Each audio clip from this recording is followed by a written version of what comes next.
The story begins in Shanghai City. In a quiet room, a woman with blue-green hair, Zhang Wangshan, is breastfeeding her newborn son. She tells her baby, Chenchen, how lucky he is to just eat and sleep, smiling that while she's losing sleep over him, it's worth it if he grows up healthy. Unknown to her, the baby is not ordinary. He is reincarnated and has the consciousness of his former life. As he feeds, he notes his brain isn't fully developed, yet he is aware. A blue, game-like status screen appears, identifying him as Lin Zichen, 33 days old, with a biological level of ordinary Tier 1. He realizes he has a special cheat ability. At 3 months old, Lin Zichen is in his crib while his parents, Zhang Wanxin and Lin Yansheng, watch him. His father remarks on how physically gifted the baby seems, predicting he will become a mighty gene fuser, or at least a cyborg. As they speak, Lin Zichen is kicking. A system notification announces he has kicked 10,000 times, granting him the biological attribute Use and Advance. This skill allows any part of his body he trains to grow infinitely stronger within carbon-based limits. He feels his strength grow and wonders what his father meant by gene fusers and cyborgs, imagining superheroes. By 4 months old, Lin Zichen has learned to sit up and crawl. To avoid frightening his parents with his unnaturally fast development, he trains only at night. Each time he crawls, his system rewards him with points.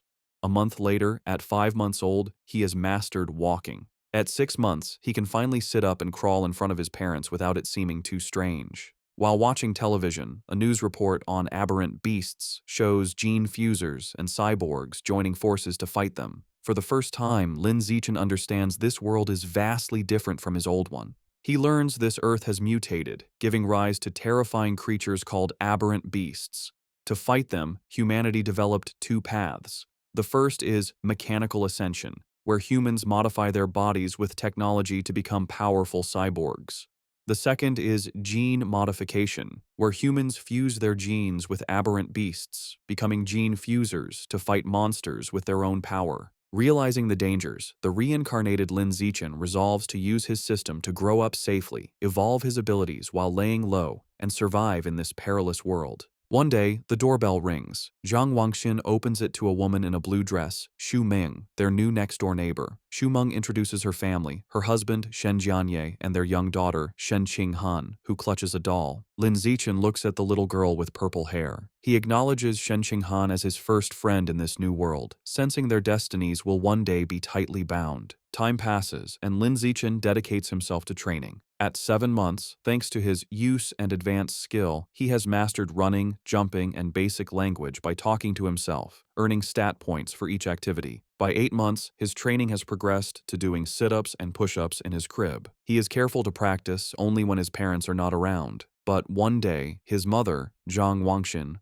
walks onto the balcony and is shocked to see her 8-month-old son doing sit-ups. She rubs her eyes in disbelief. However, being a web novel author, she dismisses it as a stress-induced hallucination. Lin Zichen immediately pretends to be asleep, breathing a sigh of relief and making a mental note to be more cautious. A few days later, while giving him a bath, Zhang Wangxian makes another shocking discovery. She screams for her husband, Lin Yansheng. When he rushes in, she points out that their 8-month-old son has defined abs. Lin Yansheng is stunned. He excitedly suggests their son might be a 1-in-a-million prodigy with a bright future as a powerful gene fuser or cyborg. Hearing this genius narrative, Lin Zichen is relieved his secret is safe, realizing how lucky he is to have 2 web novel authors for parents. Lin Zichen reflects that on this mutated Earth, he is not the only genius. He and his mother watch a news report about a 2-year-old from a martial arts family who can lift a 20 kilos dumbbell with one hand. Zhang Wangxin pulls her son close, proudly stating that her Chenchen is just as amazing. Lin Zichen is touched by his mother's confidence and wonders if he'll also be able to lift 20 kilos when he turns 2. By the time Lin Zichen turns 2, his training has paid off. He has kept a low profile while secretly developing his strength, easily lifting a 20 kilos weight with one hand in the storage room. His session is interrupted when his mother calls that Han Han, Shen Qinghan's nickname, is here to play. Startled, he puts the weight down and goes out. He opens the door to find Shen Qinghan, now also 2, offering him a tart. Lin Zichen internally remarks that due to their different mental ages, they don't play conventionally. While Han Han is a typical toddler, he uses every moment to train. He has found a unique way to spend time with her. Since she likes to stick close, she serves as a perfect custom-sized weighted vest for his exercises. There is, however, one recurring problem, which he is reminded of when he feels a warm wetness and cries out that Han has peed on him again. Another year passes. At age 3, Lin Zichen's strength has grown exponentially, and he can lift a 40 kilograms weight with one hand. While watching TV, he sees a report about a 4-year-old prodigy lifting a 30 kilograms dumbbell and notes with satisfaction that he is already stronger. Despite his progress, his system still shows his biological level as ordinary Tier 1. He wonders what it would take to reach Tier 2. With these questions in mind, he steps out of his house for the first time. The world outside is a stunning, futuristic cityscape with beastmen and cyborgs, which he assumes are the gene fusers and cyborgs he's heard about. Accompanied by his mother and their neighbors, Shumeng and Shen Qing'an, he heads to the library. Since his parents don't let him use electronic devices, books are his best source of information. At the library, his mother points him toward the children's section, but Lin Zichen heads for advanced encyclopedias, with a worried Shen Qing'an following. The mothers watch in confusion. Shumeng asks why he likes these books, and Zhang Wangxin guesses it's his genius genes. While Shen Qing'an offers him cookies, Lin Zichen is absorbed in his reading. Through the books, he learns that all life is categorized into 6 biological levels: ordinary, advanced, rare, epic, legendary, and mythical, each divided into 9 tiers. He realizes normal humans like his parents are at the bottom, ordinary Tier 1, as insignificant as ants compared to higher-level beings. This knowledge lights a fire under Lin Zichen. He must accelerate his training while maintaining his cover. His system alerts him to a new quest: read 100 million characters to be rewarded with the celestial root of wisdom. Excited to train both mind and body, he accepts. For the next year, Lin Zichen splits his time between physical training and voracious reading. At age 4, he and Shen Qing'an begin kindergarten, holding hands with the IR teacher, Ms. Zhang Mei. His hard work pays off. Soon after starting school, he breaks through to ordinary Tier 2. His physical prowess is immense. He can lift an 80 kilograms weight with one hand, high jump 1.2 meters, and sprint 100 meters in under 11 seconds. Outstanding stats for an adult, let alone a kindergartner. One day, he finds children surrounding a crying Shen Qing'an, calling her a bedwetter. Seeing his friend bullied, he knows he must act. He leaps dramatically into the center of the bullies. He glares and unleashes a terrifying threat. If anyone bullies Han again, he will pee on their bed every day. The childish but menacing threat works. The bullies burst into tears, vowing never to return to kindergarten. Shen Qing'an looks at her protector with admiration. This act unlocks a new achievement, the title of Kindergarten Kid King, and a new series of quests. He is delighted he can work on multiple quests at once. Half a year later, he completes his reading quest. Having read 100 million characters, he is awarded the Celestial Root of Wisdom, granting him a perfect eidetic memory and peak human learning ability. Time flies, and soon he and Shen Qing'an are almost 7, posing for their kindergarten graduation photo. Even during vacation, Lin Zichen does not rest, now strong enough to train with a massive 200-kilo barbell. During the vacation, his abilities reached new heights. He could leap over 2 meters high and had broken the 8-second barrier in the 100-meter dash with a time of 7.98 seconds.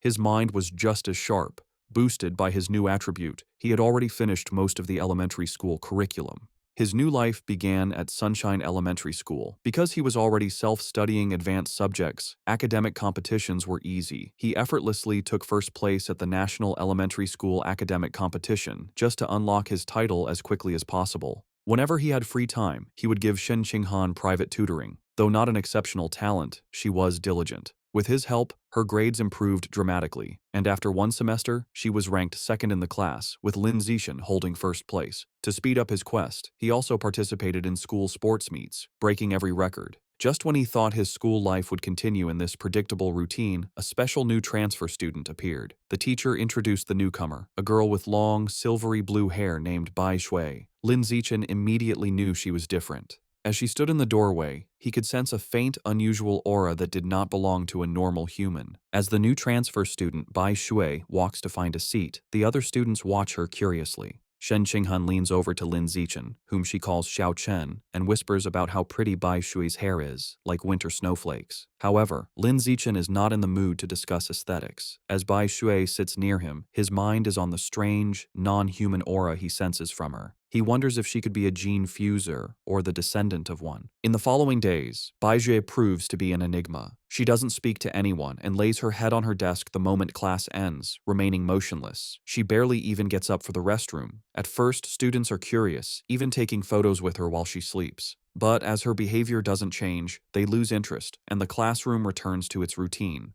This peace is shattered over a month later.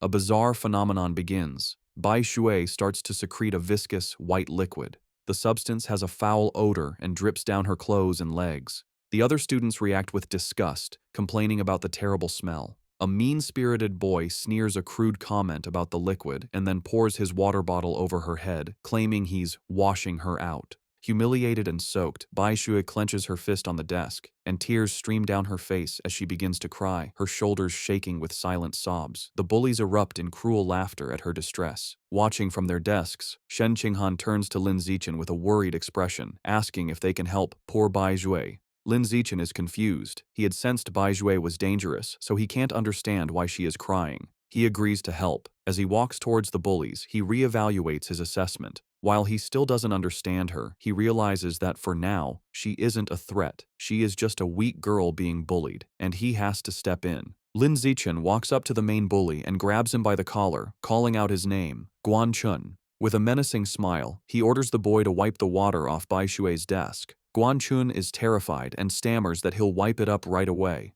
The other bullies know they are in trouble. Lin Zichen is notorious at school for being skilled at both academics and fighting. Not even 6th graders dared to mess with him. Knowing it's better to comply, they quickly grab tissues and clean up the mess. Once the desk is clean, Lin Zichen's gaze sweeps over the group. He commands everyone involved to apologize to her immediately. The bullies, sweating and terrified, quickly comply. They line up before her desk and bow their heads, offering apologies and promising never to bully her again. With the bullies gone, Bai Shui looks up, her eyes still tearful. She gratefully thanks both Lin Zichen and Shen Qinghan. Shen Qinghan puts a comforting hand on Bai Shui's shoulder, telling her that classmates are supposed to help each other. From that day on, Shen Qinghan makes it her mission to befriend the quiet, white-haired girl, always dragging Lin Zichen along. The three begin spending their free time together. Shen Qinghan is especially kind, always sharing her tastiest snacks with Bai Shui first. During one of these moments, as Shen Qinghan offers her a treat, Bai Shui hesitates. She looks at them and asks if they aren't disgusted by her because she smells so bad. She explains she's sorry for not trusting them, but since she was little, she has always been ostracized by everyone. Having someone be nice to her feels so unreal that she thinks she must be dreaming. Bai Shui looks up in surprise when Shen Qinghan tells her firmly that this is not a dream. Shen Qinghan smiles gently and says she knows what it's like, so she would never be disgusted by her. She declares that as long as Bai Shui is willing, they will be friends forever, pulling a slightly exasperated Lin Zichen into the promise.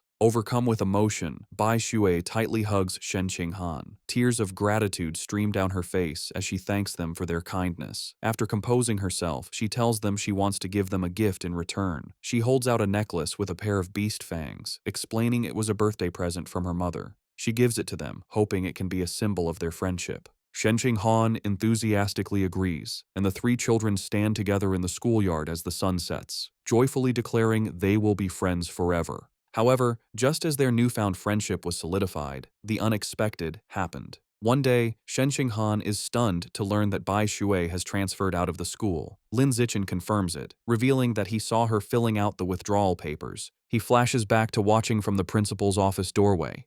He saw Bai Shui with the principal and a large, intimidating man with cybernetic arms. The principal assured the man that Bai Shui's paperwork was complete and her information would be kept confidential. The encounter confirmed Lin Zichen's suspicions that Bai Shui's identity was not simple. From that day on, he never saw Bai Shui again, left to wonder about her. But he notes that the events that followed were what truly captured his attention. Sometime later, Lin Zichen is at home giving his mother, Zhang Wangxin, a shoulder massage. She sighs in relief, telling him the massage is perfect after a long day of typing. Lin Zichen internally notes that he learned professional massage techniques thanks to his celestial root of wisdom and is surprised by its usefulness. Their quiet evening is interrupted by a major news report. It features another incredible achievement by the Kyoto prodigy. At just 10 years old, the boy has successfully fused with aberrant beast genes and can now lift a 500 kilograms boulder with one hand. Lin Zichen recognizes the boy and realizes with a jolt that his rival has already begun gene fusion.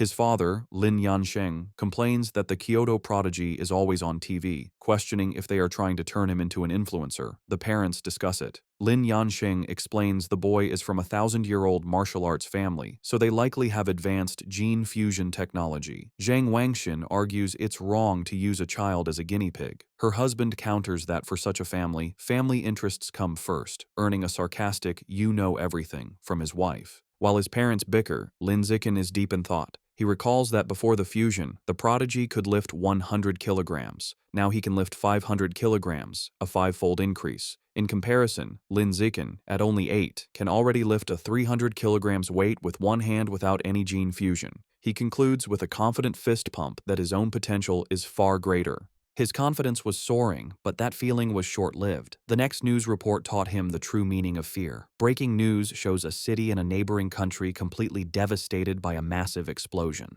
The report states that based on footage, the attack was carried out by giant aberrant rats. The screen shows horrifying images of monstrous rats swarming the ruins, capturing a screaming woman in their massive jaws, and then brutally devouring her. The news report continues, confirming heretics were responsible for the aberrant rat attack, fanning the flames from the shadows. At a press conference, an official from the devastated Sakura country pleads for international aid, explaining the heretics are a shadowy cult manipulating the beasts. Watching the news, Lin Zichen learns the cult is an anti-human organization of traitors who serve the aberrant beasts for their own gain. He feels relieved to be born in a powerful, stable country, giving him a safe place to grow stronger while laying low. His thoughts are shattered by sonic booms outside. He rushes to the window and pulls back the curtain to see a squadron of heavily armed cyborgs flying through the night sky.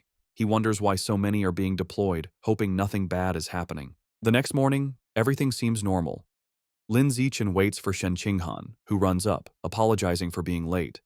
As she approaches, he notices something strange. The beast fang necklace Bai Shui gave them, now worn by Shen Qinghan, emits a bright blue glow. He realizes the fang is from an aberrant beast and the source of the faint, non-human aura he'd sensed from her. The glow fades as quickly as it appeared, and the two don't think much of it. However, between the cyborgs and the fang's reaction, Lin Zichen feels that something bad is about to happen. On their way to school, a striking woman with long red hair in a black dress leans against a lamppost, watching them. She comments on what adorable kids they are and steps in front of them, asking if they are brother and sister. Shen Qinghan proudly corrects her, explaining they are childhood best friends. The woman smiles wistfully, remarking how she wishes she had a childhood friend too. Then, her expression turns sinister. She leans in, eyes glinting, and asks why they're going to school alone and where their parents are. As Shen Qinghan begins to answer, Lin Zichen quickly grabs her hand, cutting her off. He pulls her along, stating they're going to be late, leaving the mysterious woman behind. Once a safe distance away, he gently scolds Shen Qinghan, reminding her not to talk to strangers. She nods. After school, Lin Zichen leads them through a deserted alleyway. Shen Qinghan nervously comments on how creepy it is. Lin Zichen explains the area is scheduled for demolition, and everyone has already moved out. Their walk is interrupted by a familiar voice. The red-haired woman from the morning appears, commenting on how they are finally out of school. She's not alone. A large, muscular man named Sheng is with her. The woman tells Sheng she's got the kids over here. Lin Zichen is alarmed. He had deliberately chosen a different route, but she had somehow followed them. The woman tries to lure them closer with a sweet voice, offering them treats. Her accomplice, Sheng, grows impatient.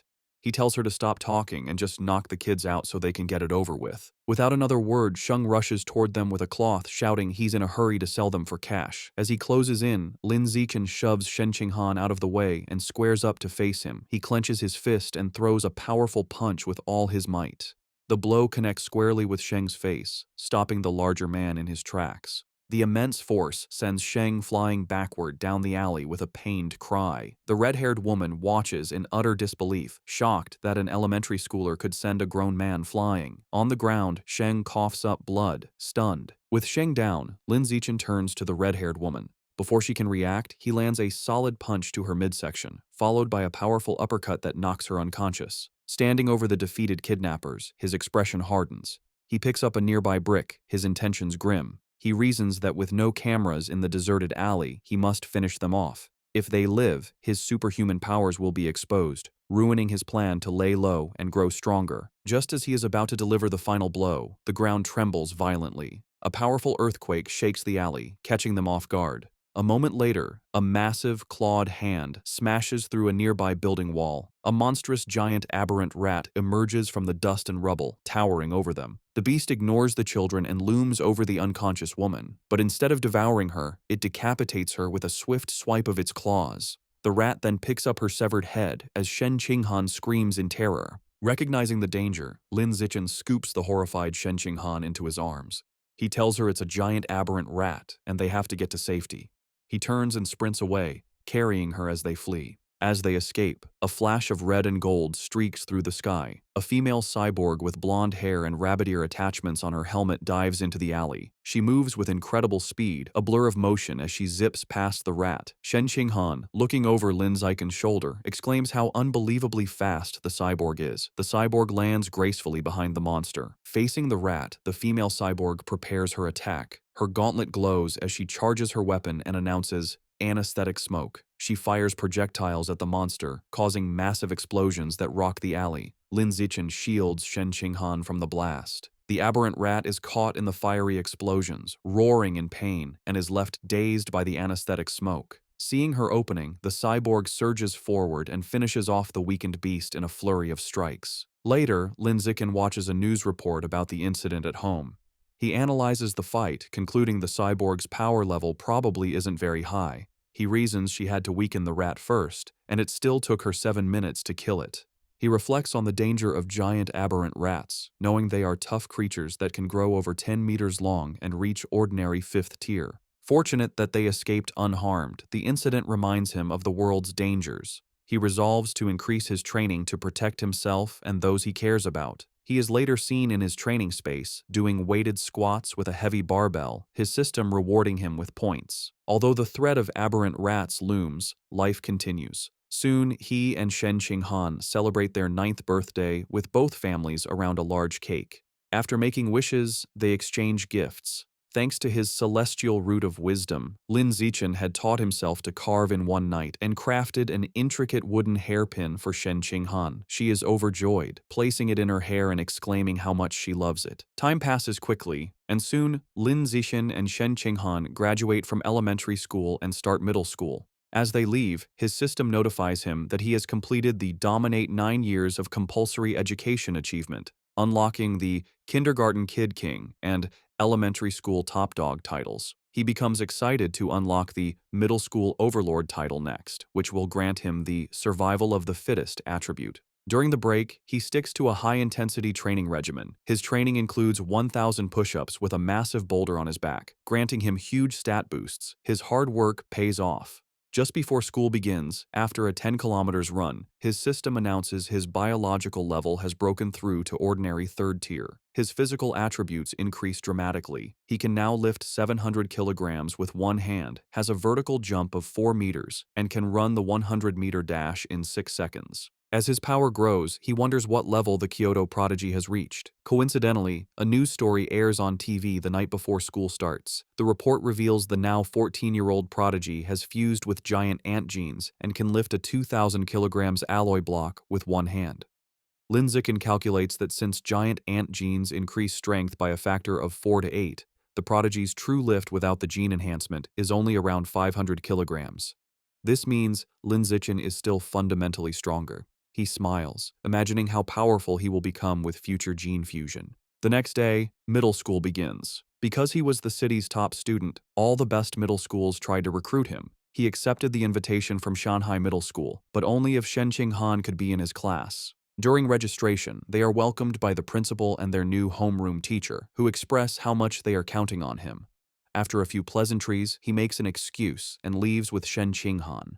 The real reason he chose Shanghai Middle School was for its excellent athletic facilities. They had planned to play badminton on the school's court before classes officially started. On the court, an excited Shen Qinghan tells Lin Zichen, "Xiao Chen, they should start." She serves with a flourish, calling out her fairy's curveball. Lin Zichen easily catches the shuttlecock mid-air, but their game is interrupted. A group of upperclassmen approaches, and their leader, in a backward cap, snatches the shuttlecock, informing them the court is reserved. His friends mockingly offer to let Shen Qinghan stay and spar with them. Shen Qinghan stands her ground, telling them they have to follow the rules, and they were there first. Lin Zichen, seeing them get too close to Shen Qinghan, steps in with a cold expression. He tells them to get away from her and reminds them of the first come, first served rule. The leader scoffs, arrogantly declaring he is taking the court.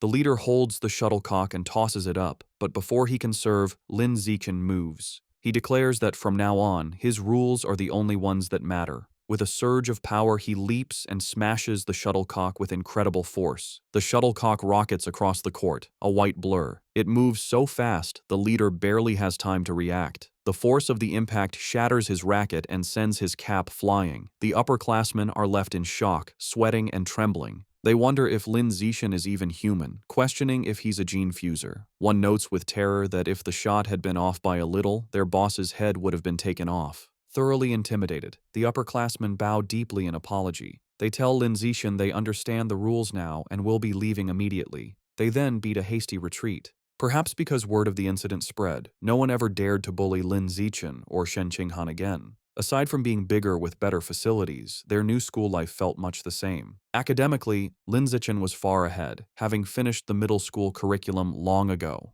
During class, he would read interesting books to pass the time. At night, after workouts, he would use his celestial root of wisdom to learn new skills online, quickly dabbling in cooking, photography, driving, swimming, and various sports. To unlock the middle school overlord title, he didn't just rank first in every subject, he also represented the school in national competitions. He stood amidst a mountain of trophies. To keep a low profile, he was careful not to win first place in every competition. A semester went by, and the title still hadn't unlocked. However, his performances earned him many fangirls who left stacks of love letters on his desk. He ignored them. Aside from tutoring Shen Qinghan, he focused on the upcoming school sports festival. He believed that if he completely dominated it, he should finally unlock the title. For the festival, he entered only 3 events: shot put, high jump, and sprinting, representing strength, jumping, and speed. He achieved an astonishing 201-meter throw in the shot put. Although he held back to avoid seeming too superhuman, he still easily took first place in all his events. Just as he was sitting with Shen Qinghan, admiring his gold medal, he felt a new power surge through his body. A system notification appeared, announcing that because his achievements far surpassed every other student, he had unlocked the middle school overlord title. With all 3 school-age titles unlocked, the Dominate 9 years of compulsory education achievement was complete, and he had obtained the new biological attribute, survival of the fittest. As the power flowed through him, he realized with satisfaction that the title had finally unlocked. As Lin Zichen and Shen Qinghan leave school, he considers his new survival of the fittest attribute. The ability lets a predator devour the life essence of other creatures to evolve. He wonders what life essence is, lost in thought until Shen Qinghan calls for him to wait. Snapping back to reality, he gets an idea. He asks Shen Qinghan if he can borrow her beast fang necklace. She agrees and hands it to him. The moment his fingers touch the fang, a system notification appears. It informs him he has devoured a trace of the abyssal giant butterfly's life essence, unlocking a new guidebook with 1% progress. A spectral image of a massive, dark butterfly with eyes on its wings appears around him. He is stunned to realize the fang is a butterfly's tooth. That night, hoping to learn more, he searches for abyssal giant butterfly online. To his surprise, the search returns no results. Realizing he'll have to study this exotic beast on his own, he remembers Bai Shui had given them a pair of fangs. He rummages through his bag and finds the second tooth. Holding the second fang, he once again absorbs its power. Another system notification confirms he has devoured a second trace of life essence, but the guidebook progress only increases to 2%. He looks at the fang with disappointment, realizing there isn't much life essence left in it. He concludes he must find another way to unlock the abyssal giant butterfly's full power. The next day after school, to boost his training and ensure a quick escape route from any aberrant beasts, Lin Zichen starts biking Shen Qinghan to and from school every day. As they leave the school grounds, a man calls out to him, "Zichen." The man, in a tracksuit, stops them and introduces himself as Coach Guo from the school's martial arts team. He praises Lin Zichen's performance at the sports meet as the best in school history. With great enthusiasm, Coach Guo formally invites him to join the team, insisting his athletic talent surpasses his academic abilities. He urges Lin Zichen to say yes, but also offers him time to learn about the team before deciding. Coach Guo speaks so quickly and passionately that Lin Zichen doesn't get a chance to say no. Waving goodbye as they ride off, the coach tells them the martial arts team is in room C of the gym and that he'll be waiting for him if he's free to visit the next day. As the sun sets, Lin Zichen is back in his room, ready to test his new ability. He claps his hands, squashing a cockroach and a mosquito he found. He opens his hands to examine the dead insects, but feels no power surge. He realizes killing such small, ordinary creatures didn't trigger the skill. He deduces that only powerful or exotic beasts carry enough life essence to be devoured for his evolution. To verify his new theory, Lin Zichen decides to visit a supermarket that sells beast meat. With Shen Qinghan on the back, he bikes them into the city. They soon arrive at a large, multi-story supermarket. Inside, they walk through the aisles, and Lin Zichen notes that while there is plenty of beast meat, it's all pre-packaged. He knows he can't test his theory without touching the meat. Just as he's feeling frustrated, he hears a butcher advertising fresh-cut beast meat. He spots a counter with a sign reading, "Fresh beast meat, not pre-packaged, safe to eat," where a butcher is cutting up large sides of meat. Telling a confused Shen Qinghan to wait, he says he's going to check out the meat. He doesn't explain further, eager to confirm his suspicions, and rushes to the counter. He reaches out and places his hand on a slice of freshly cut beast meat. The moment he makes contact, a powerful surge of purple energy flows into him. Just as he thought, the beast meat contains a strong surge of life essence. He clenches his fist in excitement, a wide grin on his face. Shen Qinghan watches, bewildered, wondering why he is so excited just from touching meat. She approaches him with a look of confused concern, asking how the meat feels. Trying to play it cool, Lin Zichen casually tells a bewildered Shen Qinghan that the meat just feels fresher than normal and asks if she wants to touch it too. She frantically waves her hands and refuses, saying he has touched it enough for both of them. Having confirmed his theory, Lin Zichen decides to buy some of the beast meat to try at home, surprising Shen Qinghan. He isn't surprised by her reaction, knowing beast meat is incredibly expensive. Even the cheapest option, the ghost shadow squid, costs nearly 1,000 yen per jin. Deciding to go with the squid, he picks up a package. Shen Qinghan panics at the price, telling him it's too expensive and that he should ask his mother first. Lin Zichen simply smiles and pats her head reassuringly. He tells her not to worry, making up a lie that his mom had already told him to buy plenty for both of their families. A flashback shows his mother, Zhang Wangshan, happily agreeing to cook a feast. Internally, Lin Zichen admits that while sharing is part of his plan, his other, more important reason is to test if he can absorb life essence through consumption, as he worries direct absorption might spoil the meat. At the checkout, he buys 3 packages of the ghost shadow squid for a hefty 29.94 yen. The female cashier thanks him. As they leave, Lin Zichen thinks about how expensive the meat was, wondering when they'll be able to afford it again. By the time they finish shopping, it is after 9 p.m. Knowing the city has been chaotic lately, they decide to head straight home for safety. On the ride home, Lin Zichen can't stop thinking about his experiment. Unable to wait, he discreetly places his hand on the package of meat in the basket. He immediately feels a familiar surge of purple energy. His system confirms he has devoured a trace of the ghost shadow squid's life essence. A new guidebook for the creature is unlocked, but his progress is only 0.1%. A spectral image of the menacing, multi-eyed squid appears in his mind. As they bike through the quiet streets, he does some mental math. He realizes devouring a small amount of meat only unlocked a fraction of its power. He estimates he'd need to devour 100 jins to reach 100% on the guidebook, costing a staggering 100,000 yen. He considers the squid's special ability, to dissolve into water and vanish, and decides the powerful skill is worth the price.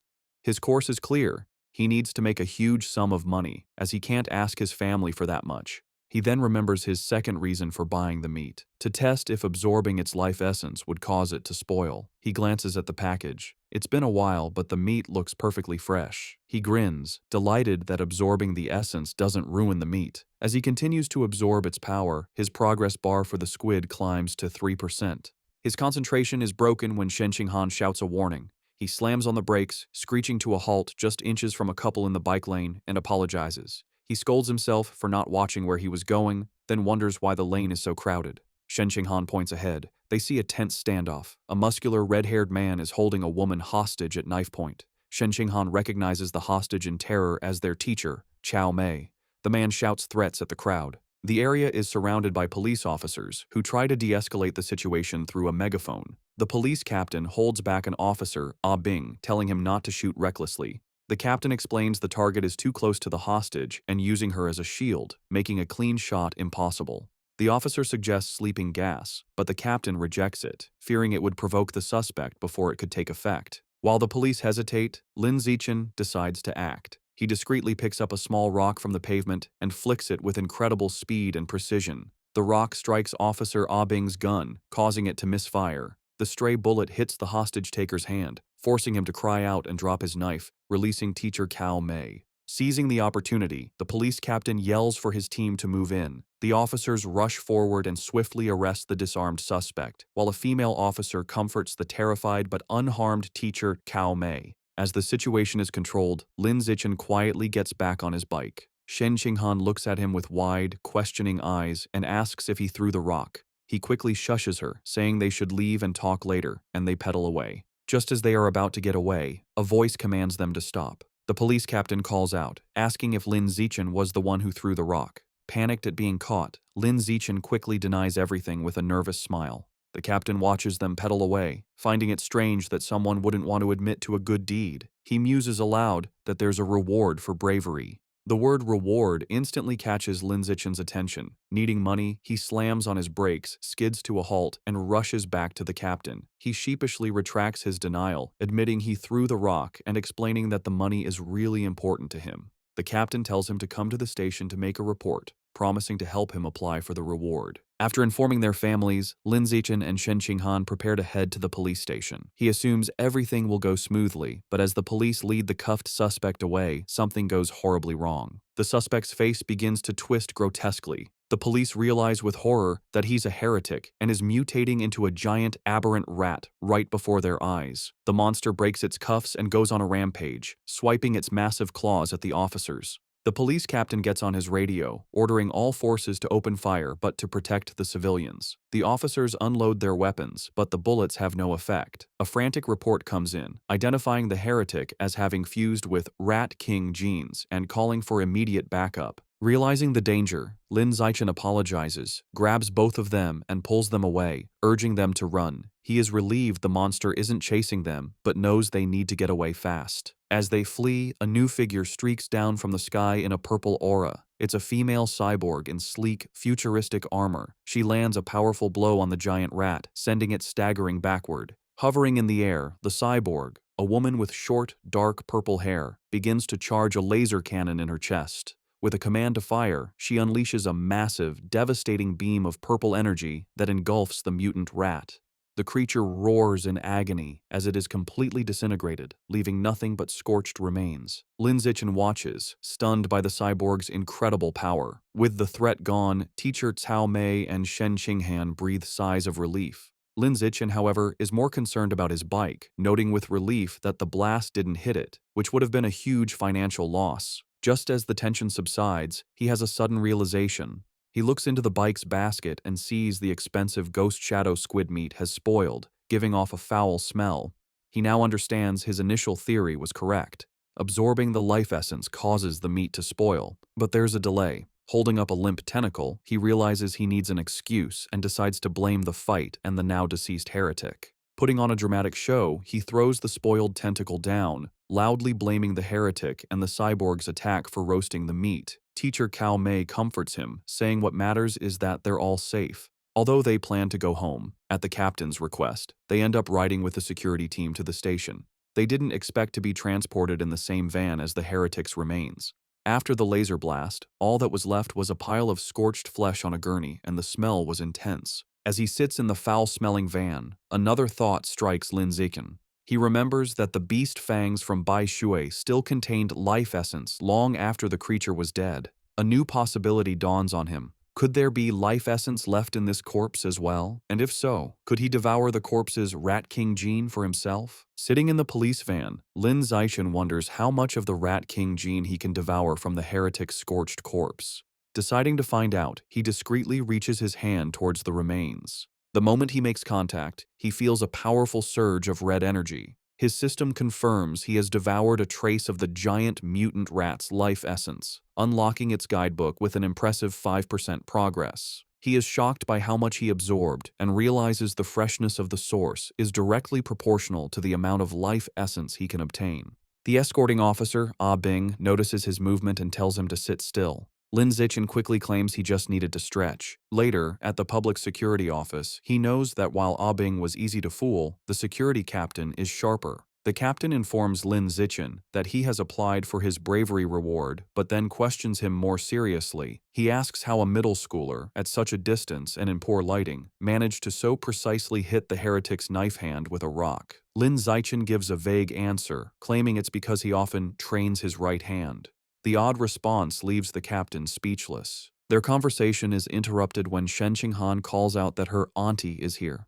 Lin Zichen is surprised to see his parents rush into the station. His mother runs towards him in a panic, calling his name with a terrified expression. She throws her arms around him in a tight hug, asking if he's all right and telling him he scared her half to death. He tries to calm her, reassuring her that he's fine and even got a bravery reward. Holding him close, his mother makes him promise that next time there's danger, he will hide somewhere safe first. She tells him with tears in her eyes that all she wants is to see him grow up safe. Lin Zichen is visibly moved by his mother's heartfelt concern. As they leave, Lin Zichen reassures his mother he will always protect himself first. The police captain watches them go, still pondering the boy's strange abilities. On their way out, Lin Zichen passes two female police officers discussing the case. One remarks that perverts are getting more brazen, and her colleague reveals the heretic was a liberal arts student from Guangyuan University, brainwashed by the rat god cult. The first officer curses the cult, but the second points out they need to eliminate the root cause, the self-proclaimed Rat King.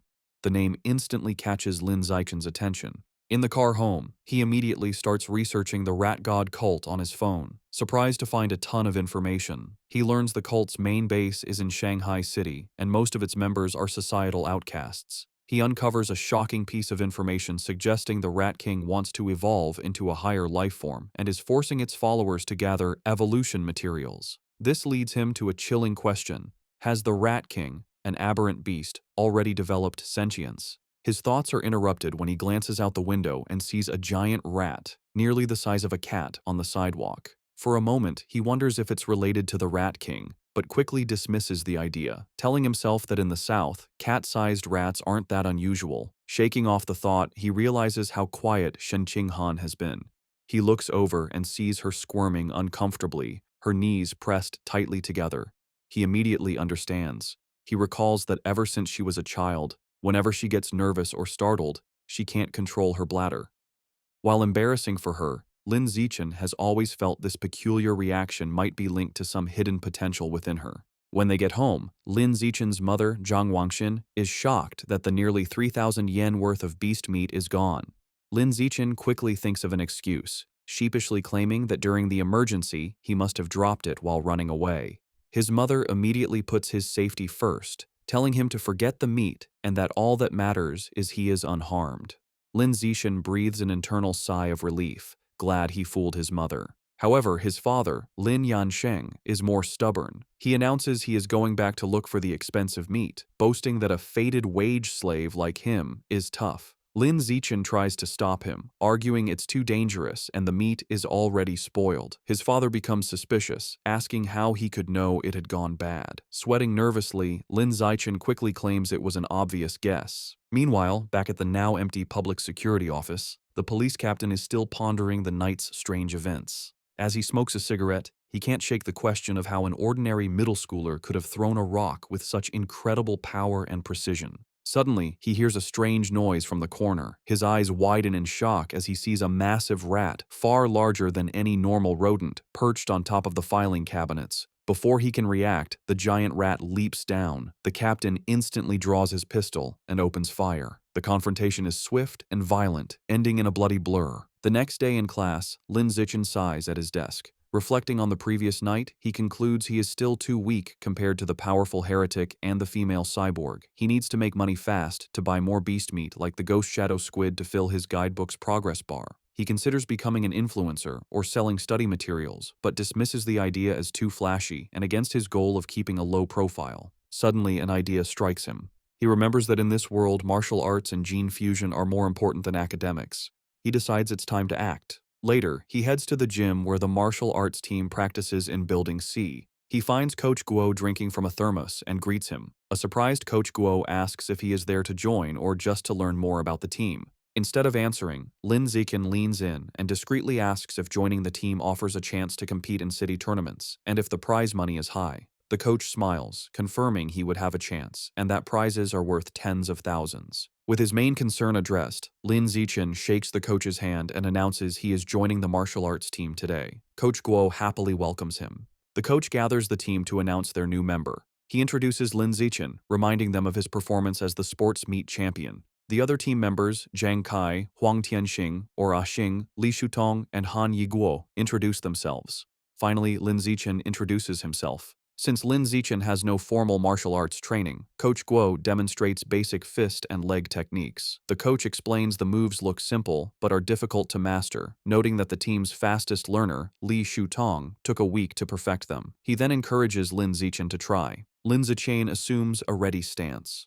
Thanks to his celestial root of wisdom attribute, which grants him heaven-sent martial insight, he has already memorized and understood every detail of the demonstration just by watching. As he practices the fist techniques, a system notification awards him points in vitality, strength, dexterity, and proficiency. He executes the hand and fist movements with flawless precision and speed. He transitions seamlessly into the leg techniques, performing powerful, fluid kicks. Another system notification grants him points for his leg muscles, dexterity, and proficiency. The coach and the team watch in stunned silence. The coach's jaw drops, and he almost fumbles his thermos, unable to believe it. He wonders how someone could learn the complex forms perfectly after one look. Staring at the flawless performance, a single thought forms in his mind. He must be a once-in-a-million martial arts prodigy. That evening in Shanghai, Lin Zichen's mother, Jiang Wangxin, calls him for dinner. He rushes out eagerly, spoon in hand, asking what she made. She proudly presents a large platter of the ghost shadow squid he wanted. The aroma is incredible, and he tells his mother how amazing it smells. She urges him to eat while it's hot. He takes a bite and praises her cooking as the best in the world. Pleased, she tells him to eat a lot, as she bought 3 full gins for him. As he eats, a system notification appears. He has devoured a trace of the ghost shadow squid's life essence by consuming it, bringing his guidebook progress to 3.01%. He realizes with frustration that eating the meat works just as well. If he had known, he wouldn't have spoiled the first batch by touching it. While they eat, a news report catches their attention. It's about a 14-year-old genius girl, the youngest cyborg in history after fusing with an energy core. Her energy system grants her superhuman abilities, lifting a 5,000-kilogram SUV with one hand, sprinting 100 meters in 3 seconds, and jumping 8 meters vertically.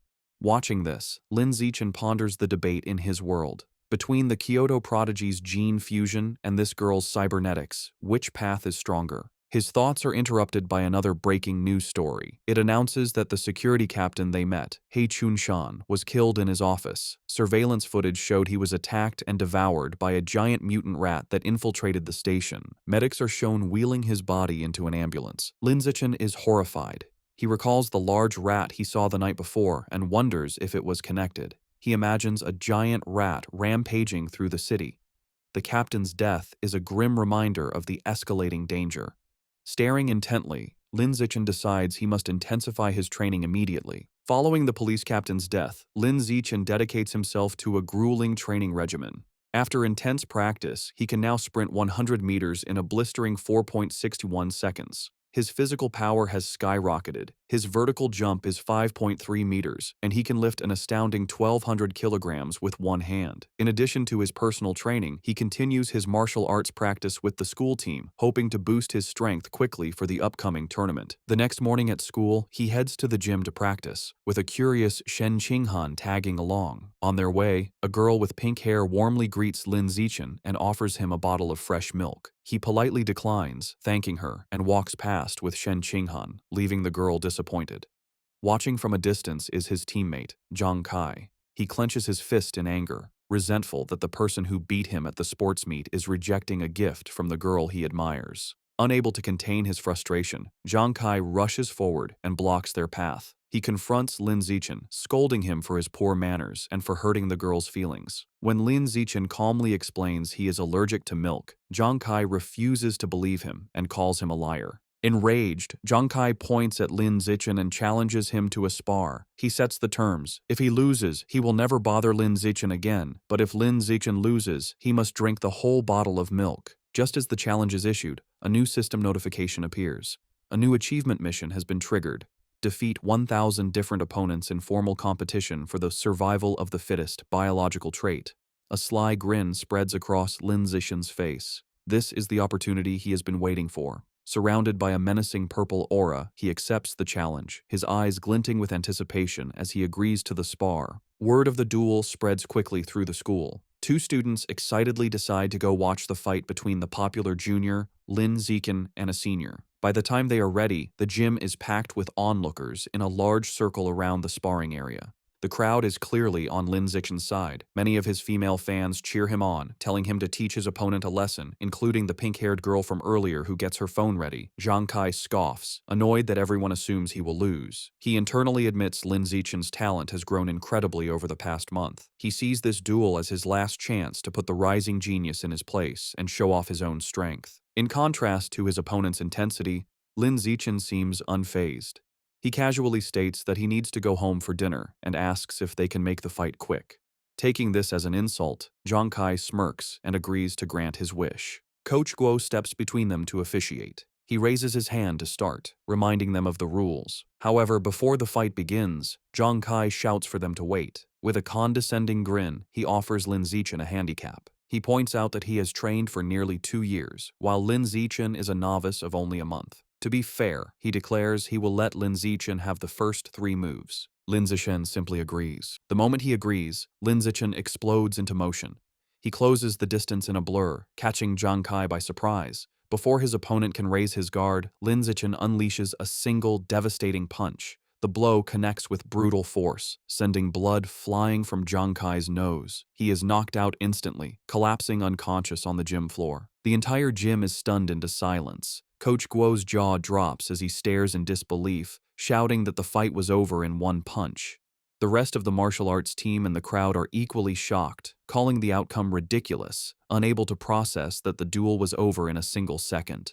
The silence is broken by a roar of celebration. Shen Qinghan throws her fist in the air, ecstatically cheering for Lin Zichen's victory. The other girls, including the one with pink hair, join in, shouting about how amazing he was. Standing over his defeated opponent, Lin Zichen receives a system notification. It informs him that by defeating a rival and winning the affection of the opposite sex, he has obtained priority mating rights. More importantly, his new mission progress is now 1,000. He reflects that he has a long way to go to unlock the natural selection attribute. To speed up his progress, he turns to the remaining, terrified members of the martial arts team. With a friendly but unsettling smile, he suggests they should all spar as well. The team members stare back, their faces pale with horror. Immediately, they all start making pathetic excuses. One has cram school, another's mother is waiting for dinner, while others pretend to feel sick. Before they can flee, Zhang Kai struggles to his knees. He refuses to accept his loss, furiously accusing Lin Zichen of a sneak attack and vowing to crush him in a rematch. Coach Guo steps in, telling Zhang Kai to accept his loss like a man. The coach then wonders aloud if the punch was just a lucky shot, deciding to test the theory on another team member named Xiao Lizi. Hearing his name, a spiky-haired boy freezes in terror. Though he assumes a fighting stance, he is clearly terrified, begging Lin Zichen for mercy and not to hit his face. 10 minutes later, the results are clear. Several martial arts team members are lying unconscious on the gym floor. Lin Zichen stands over them, noting he made sure not to go too hard on them and just exchanged a few blows. However, when he checks his system again, he is disappointed. Aside from the initial victory, none of the other spars counted toward his achievement. The rival count remains at 1,000. He realizes friendly sparring isn't enough. He has to defeat rivals in an official competition.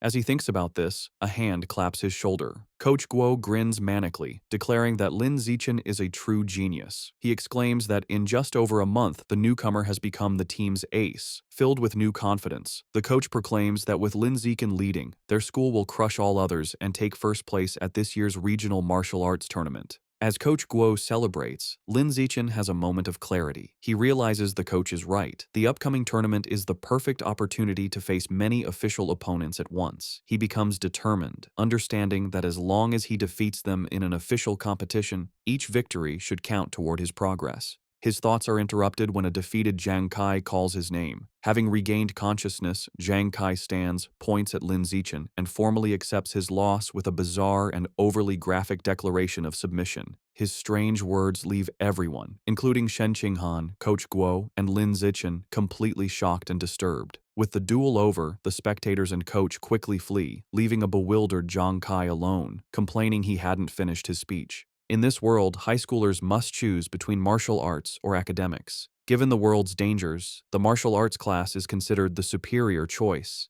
Determined not to be left behind, Shen Qinghan decides to join the martial arts class and begins training rigorously with Lin Zichen. Their daily routine is intense. They start with a 3,000-meter run, followed by an hour of hand-to-hand combat practice. After that, they do sit-ups and push-ups to build strength. To conclude each session, Lin Zichen gives Shen Qinghan a massage to relieve her muscle tension. Of course, Lin Zichen doesn't slack on his own training. He pushes himself to the limit daily, driven by the goal of winning the tournament and unlocking the natural selection attribute as quickly as possible. 1 month later, all their hard work is about to be tested. The day of the regional martial arts tournament has arrived, and a determined Lin Zichen is ready to compete.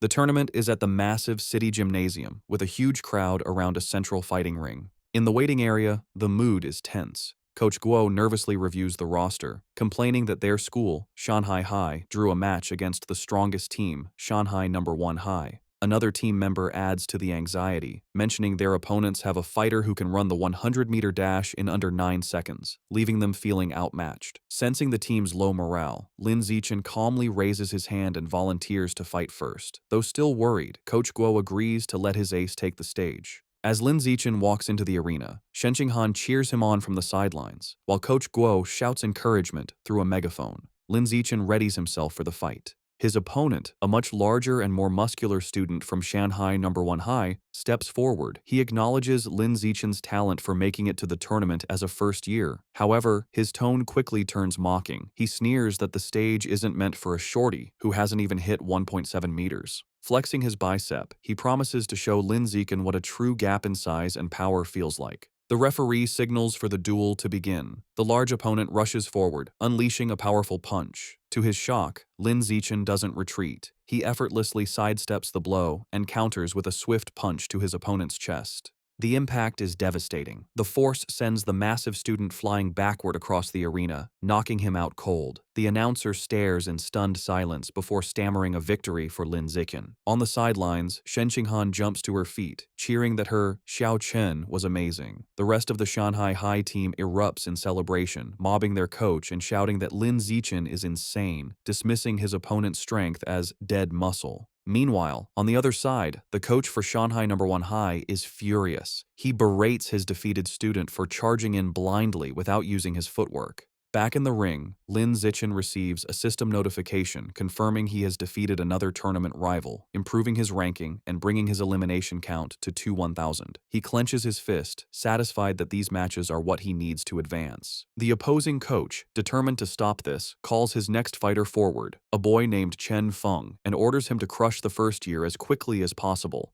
Chen Feng calmly agrees. He steps onto the stage and assumes a ready stance, looking far more composed than the last fighter. The announcer signals for the second duel to begin. Chen Feng immediately showcases his superior technique, moving with incredible speed and launching a flurry of attacks. Lin Zichen calmly meets the assault, blocking a powerful kick with one hand. However, the force of his block sends Chen Feng spinning wildly through the air before he crashes hard onto the arena floor, unconscious. Medics rush in with a stretcher and carry Chen Feng away, stating he needs a head scan. The crowd is left bewildered. They murmur among themselves, questioning what just happened and speculating that the student from Shanghai High must be insanely lucky. Some angry spectators shout that the tournament must be rigged, demanding a refund. However, the coach of Shanghai No. 1 High knows better. Clutching his head in despair, he realizes with dawning horror that this isn't luck. The first year from Shanghai High is the real deal. Back in the waiting area, the coach has a new strategy. He calls his next fighter, a spiky-haired boy named Gao Fei, and gives him strict orders to focus entirely on defense, warning him that he cannot afford to lose. Gao Fei, however, is brimming with confidence. He calmly tells his coach not to worry, assuring him he will win. As he walks to the ring, Gao Fei internally dismisses Lin Zichen's victories. He believes his opponent isn't strong and has only won through tricks. With his superior speed, running the 100-meter dash in under 9 seconds, and greater experience, he is certain he can't lose. The crowd is buzzing. Spectators discuss Gao Fei's reputation, marveling at his speed. One person mentions his father is a gene fusion user, explaining his enhanced abilities. The consensus is that Lin Zichen's impressive run is about to end, though they acknowledge his great potential. The announcer signals for the duel to begin. Ignoring his coach's instructions, Gao Fei immediately goes on the offensive, lunging at Lin Zichen with a powerful kick. He follows up with rapid strikes, unleashing his special technique, the flowing water-shattering rock fist. His coach watches in fury, shouting at his disobedient student for attacking. Gao Fei scoffs at defense, believing a genius like him doesn't need it. Meanwhile, Lin Zichen, easily evading the blows, finds the technique interesting and decides to learn it on the spot. Gao Fei grows frustrated as he can't land a single hit. He stops out of breath and demands to know how Lin Zichen is dodging his attacks. Unfazed, Lin Zichen calmly asks if he has any other moves, taunting him. Enraged, Gao Fei unleashes another desperate barrage of punches. Seeing the same predictable moves, Lin Zichen decides the time for observation is over. He thinks, "All right then, let's end this." He effortlessly dodges the final punch and counters with a single powerful kick to Gao Fei's midsection, ending the match instantly. The crowd is once again left in stunned, speechless silence. The silence is shattered by thunderous cheers from the Shanghai High supporters. Coach Guo and Shen Qinghan are ecstatic, shouting that their Xiao Chen is a beast and celebrating his third consecutive victory. The rest of the tournament proceeds just as easily. The next few opponents are even weaker. He effortlessly defeats each one, and soon he has single-handedly wiped out all 5 fighters from the opposing team. Over the next 2 days, the story is much the same. He continues his dominant performance, taking down 2 more schools by himself. Thanks to his incredible display, he successfully leads Shanghai High to win the championship. He and his team proudly pose with their medals and trophy. However, as he checks his system, his rival count is only 16,000.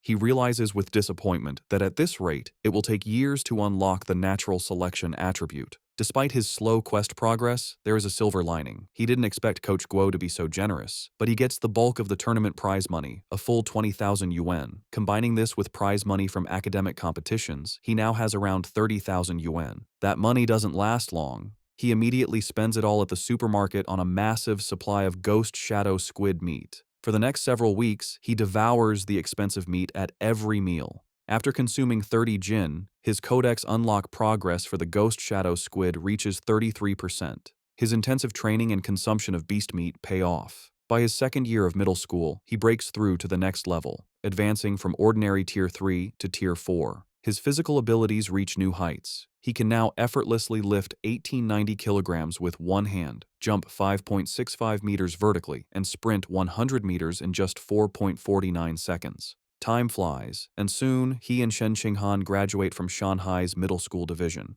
However, when the high school entrance exam results are released, their paths seem destined to diverge. A heartbroken Shen Qinghan sits in her room, crying. She asks Lin Zichen why, after all her hard work, they can't go to the same high school anymore. He explains that while he ranked first in both liberal arts and martial arts, and her academic scores were excellent, her martial arts score wasn't high enough for the elite class at Shanghai High. As he comforts the crying Shen Qinghan, she asks what will happen now. He tells her the principal of Shanghai High is coming to his house, likely to recruit him, and asks if she will come. Feeling hopeless, she tearfully replies that it has nothing to do with her, as the principal is obviously only coming for him. Taking her hand, Lin Zichen pulls her up and leads her out of the room. He tells her not to worry. He has a plan. He reveals his one condition for staying at Shanghai High. Shen Qinghan has to be his desk mate. As promised, the principal of Shanghai High visits Lin Zichen's home. She, his mother, and Shen Qing'an discuss his future for several hours, with the principal expressing how much she wants him to stay at her school. As the meeting concludes, the principal stands to leave. As a final offer, she tells Lin Zichen that if he agrees to stay, she will grant any request he has. Taking the opportunity, Lin Zichen states his one condition.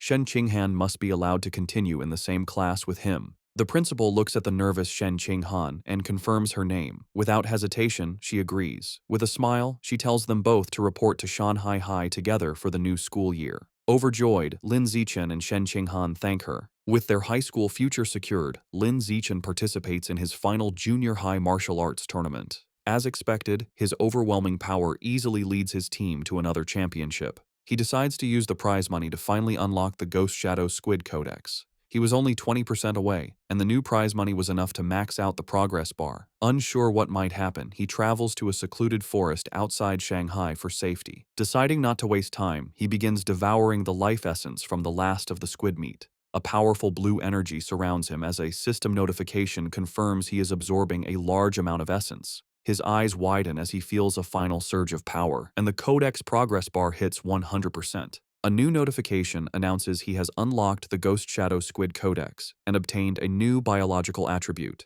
Blessing of Liquid Affinity.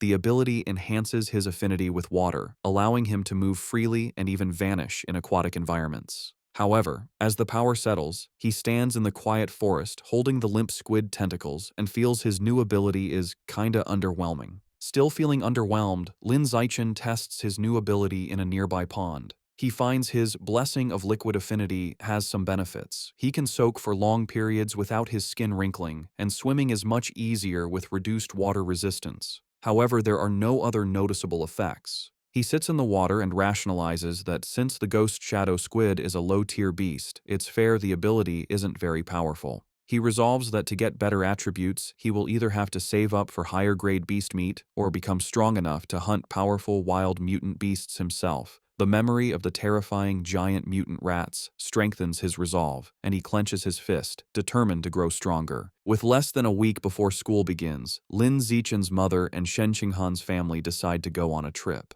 To better study his new liquid affinity, Lin Zichen suggests they go to the beach. As they stand in the ocean, Shen Qinghan shivers and complains the seawater is cold. Lin Zichen, however, feels perfectly at home. He tells her to ease into it and then dives into the water, swimming with incredible speed.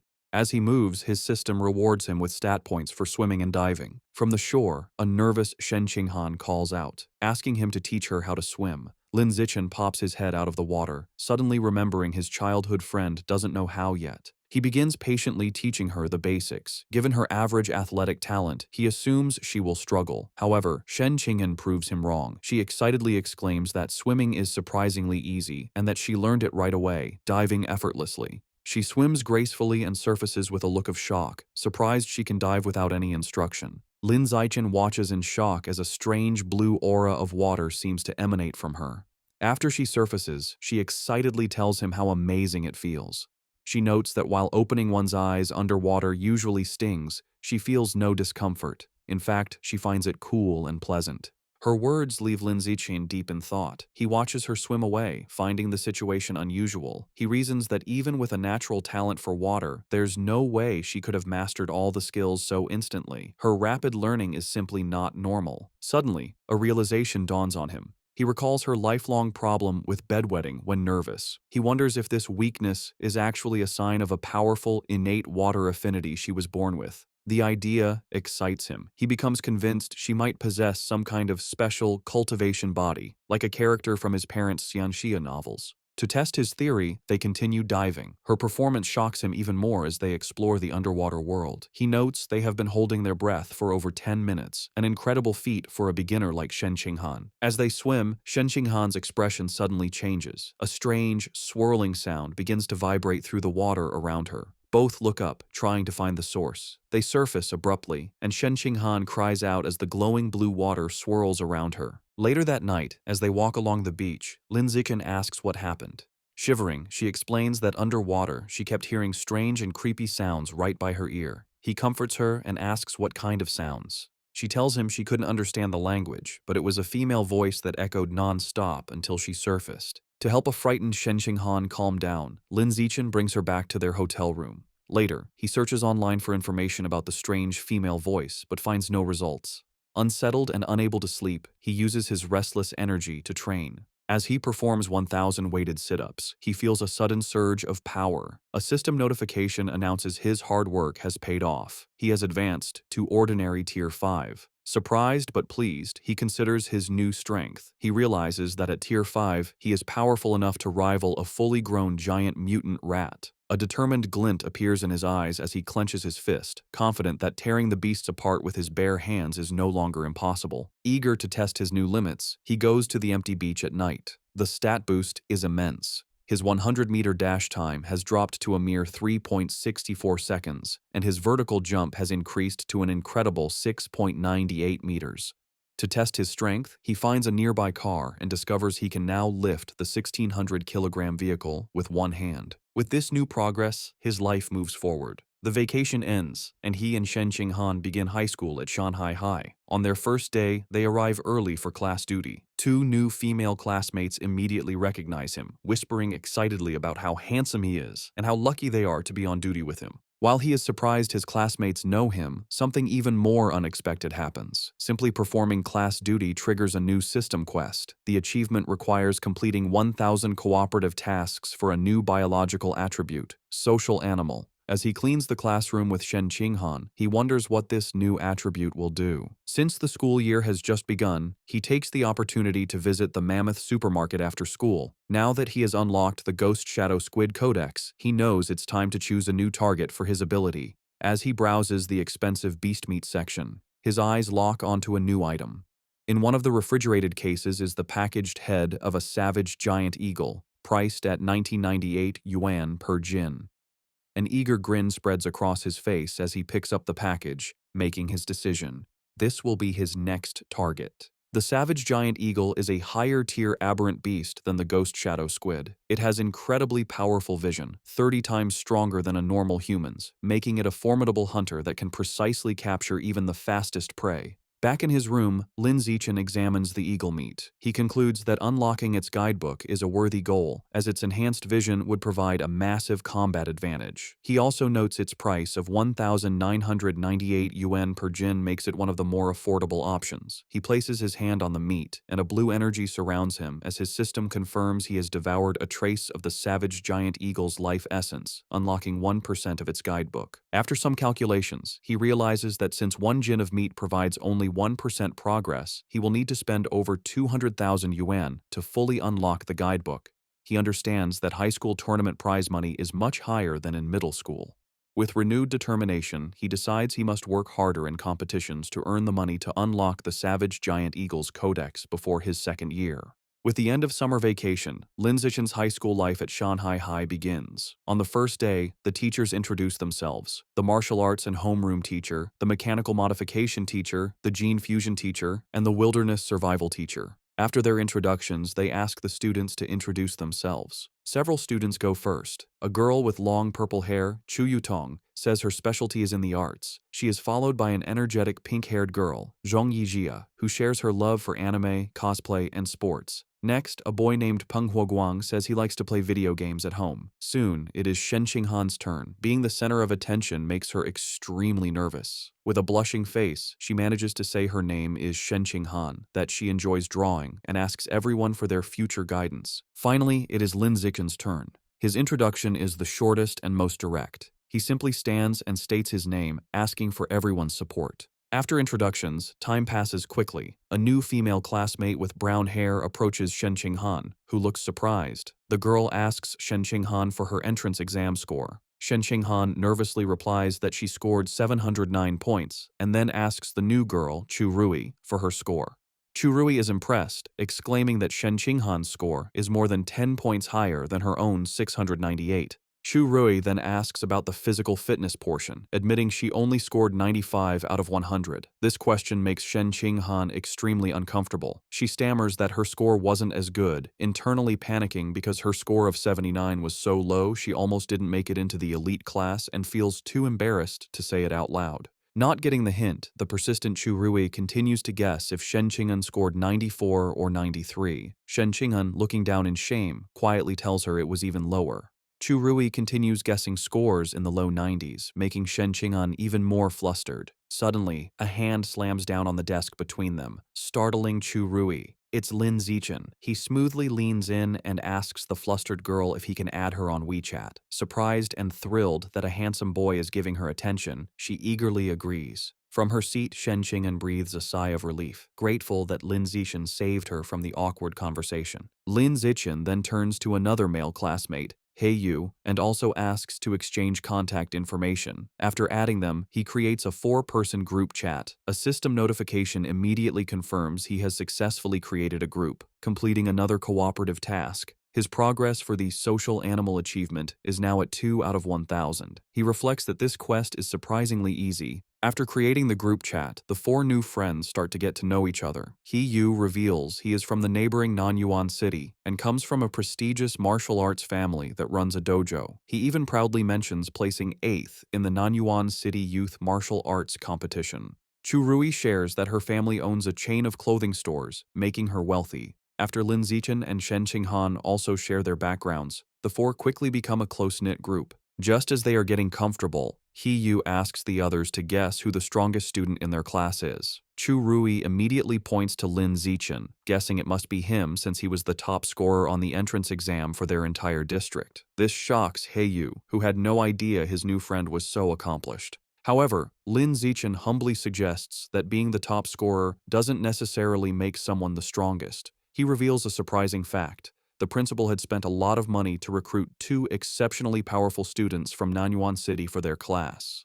He Yu then points out the 2 students. The first is a boy with blonde hair, Wang Shuojie, the 3rd-ranked student in Nanyuan City, who can run the 100-meter dash in 7.98 seconds. The second is a large, muscular boy, Lu Gang, who has immense natural strength and can easily lift a 300-kilogram barbell with one hand. Shen Xinghan and Chu Rui are both visibly impressed and intimidated. Lin Zichen, on the other hand, remains completely calm. Internally, he scoffs at their achievements, knowing he had surpassed those numbers back in elementary school. Soon, the bell rings again, and the next class is for distributing textbooks. There are 4 main subjects for the semester: martial arts, gene fusion, mechanical modification, and wilderness survival. Since Lin Zichen had already self-studied all the material, he decides to use the free time to find a secluded spot to train. As he trains, his thoughts turn to the larger threats. He remembers the dangerous rat god cult is still active. The police have only captured some lower-level heretics, but the powerful Rat King, their leader, remains at large. This grim reality fuels his determination. He clenches his fist, resolving to increase his power as quickly as possible and reach at least Tier 6, a level he believes will be strong enough to confront even the Rat King. The first practical class is Wilderness Survival. The teacher, Xu Chungbei, gathers the students in a wooded area and asks if any know how to make a fire by drilling wood. He Yu mutters, "It's a useless skill." To everyone's surprise, both Wang Shuojie and Lu Gang step forward and successfully start fires using the primitive method. The teacher is impressed and asks how they learned. Lu Gang explains he learned at a summer camp, while Wang Shuojie says he taught himself by watching videos online. After they are done, Lin Zichen easily teaches the same technique to his own small group, and they quickly master it. Later, in martial arts class, the teacher, Yao Yuanfeng, announces he will teach them a special breathing and cultivation technique. Once again, Wang Shuojie and Lu Gang loudly declare they have already learned it, showing off for the class. Though their demonstration is a bit clumsy, they manage. Lin Zichen, who already knows these skills, decides to maintain his low profile. In this way, over a month passes uneventfully. One day in mechanical modification class, the teacher, Kai Yuanfei, announces a test to check their progress. To motivate them, he reveals cash prizes for the top 3, 888 yuan for first, 666 for second, and 333 for third.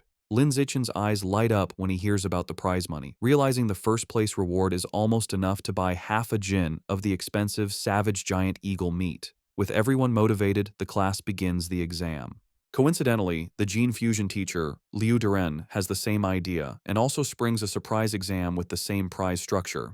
After the 2 difficult exams, the students are drained. He Yu collapses onto his desk, groaning. The other students complain about how difficult the questions were. One girl laments that she was hoping for a 90, but would be lucky to get a passing grade of 60. While everyone else complains, Wang Shoujie and Lu Gong begin to casually brag. Lu Gong asks Wang Shoujie how he did. Wang Shoujie confidently replies that he should score a 95, as he only struggled with the last part of the final question. Lu Gong nonchalantly agrees, stating he is in the same boat and also expects a 95. Listening to their arrogant exchange, He Yu glares at them, clenching his fists in fury and thinking about how badly he wants to punch them. The teacher announces the results of the mechanical augmentation test. He reads the scores, revealing that Guo Yunling received 52 points, while Shen Qinghan passed with 61. Shen Qinghan excitedly tells Lin Zichen she passed, and he congratulates her on her hard work.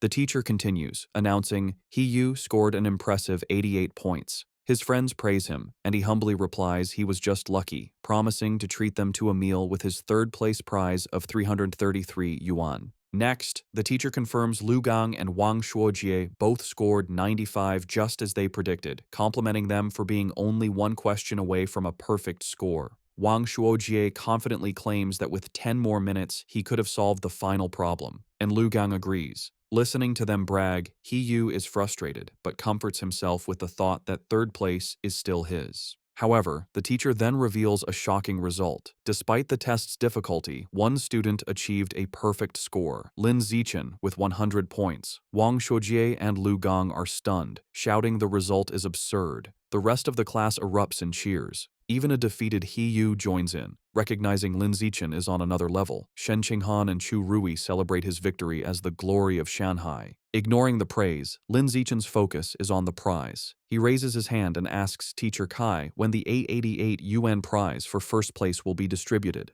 The teacher promises to send it later, internally finding Lin Zichen's intense focus on money strange. An hour later, the gene fusion exam results are announced. The teacher, Kai Yuanfei, reads the scores. This time, the non-Yuan duo did not perform as well. Lu Gang scored 81 and Wang Shuojie 83. Though still good scores, they are clearly disappointed. In contrast, Shen Qinghan achieves an excellent 78, placing her in the top 5, and she celebrates with Chu Rui. To the shock of his classmates, Lin Zichen once again secures a perfect score, effortlessly winning another prize. This second crushing victory deals a huge blow to the confidence of He Yu, Wang Shuojie, and Lu Gang, who are left demoralized. Unable to accept their defeat, Wang Shuojie and Lu Gang question how anyone could get full marks on such a difficult test, openly suggesting Lin Zichen must have known the answers in advance. The teacher, Kai Yuanfei, immediately shuts down their accusation, stating firmly that it is impossible. He explains that he personally designed every question, and the answers are not available online, making cheating impossible.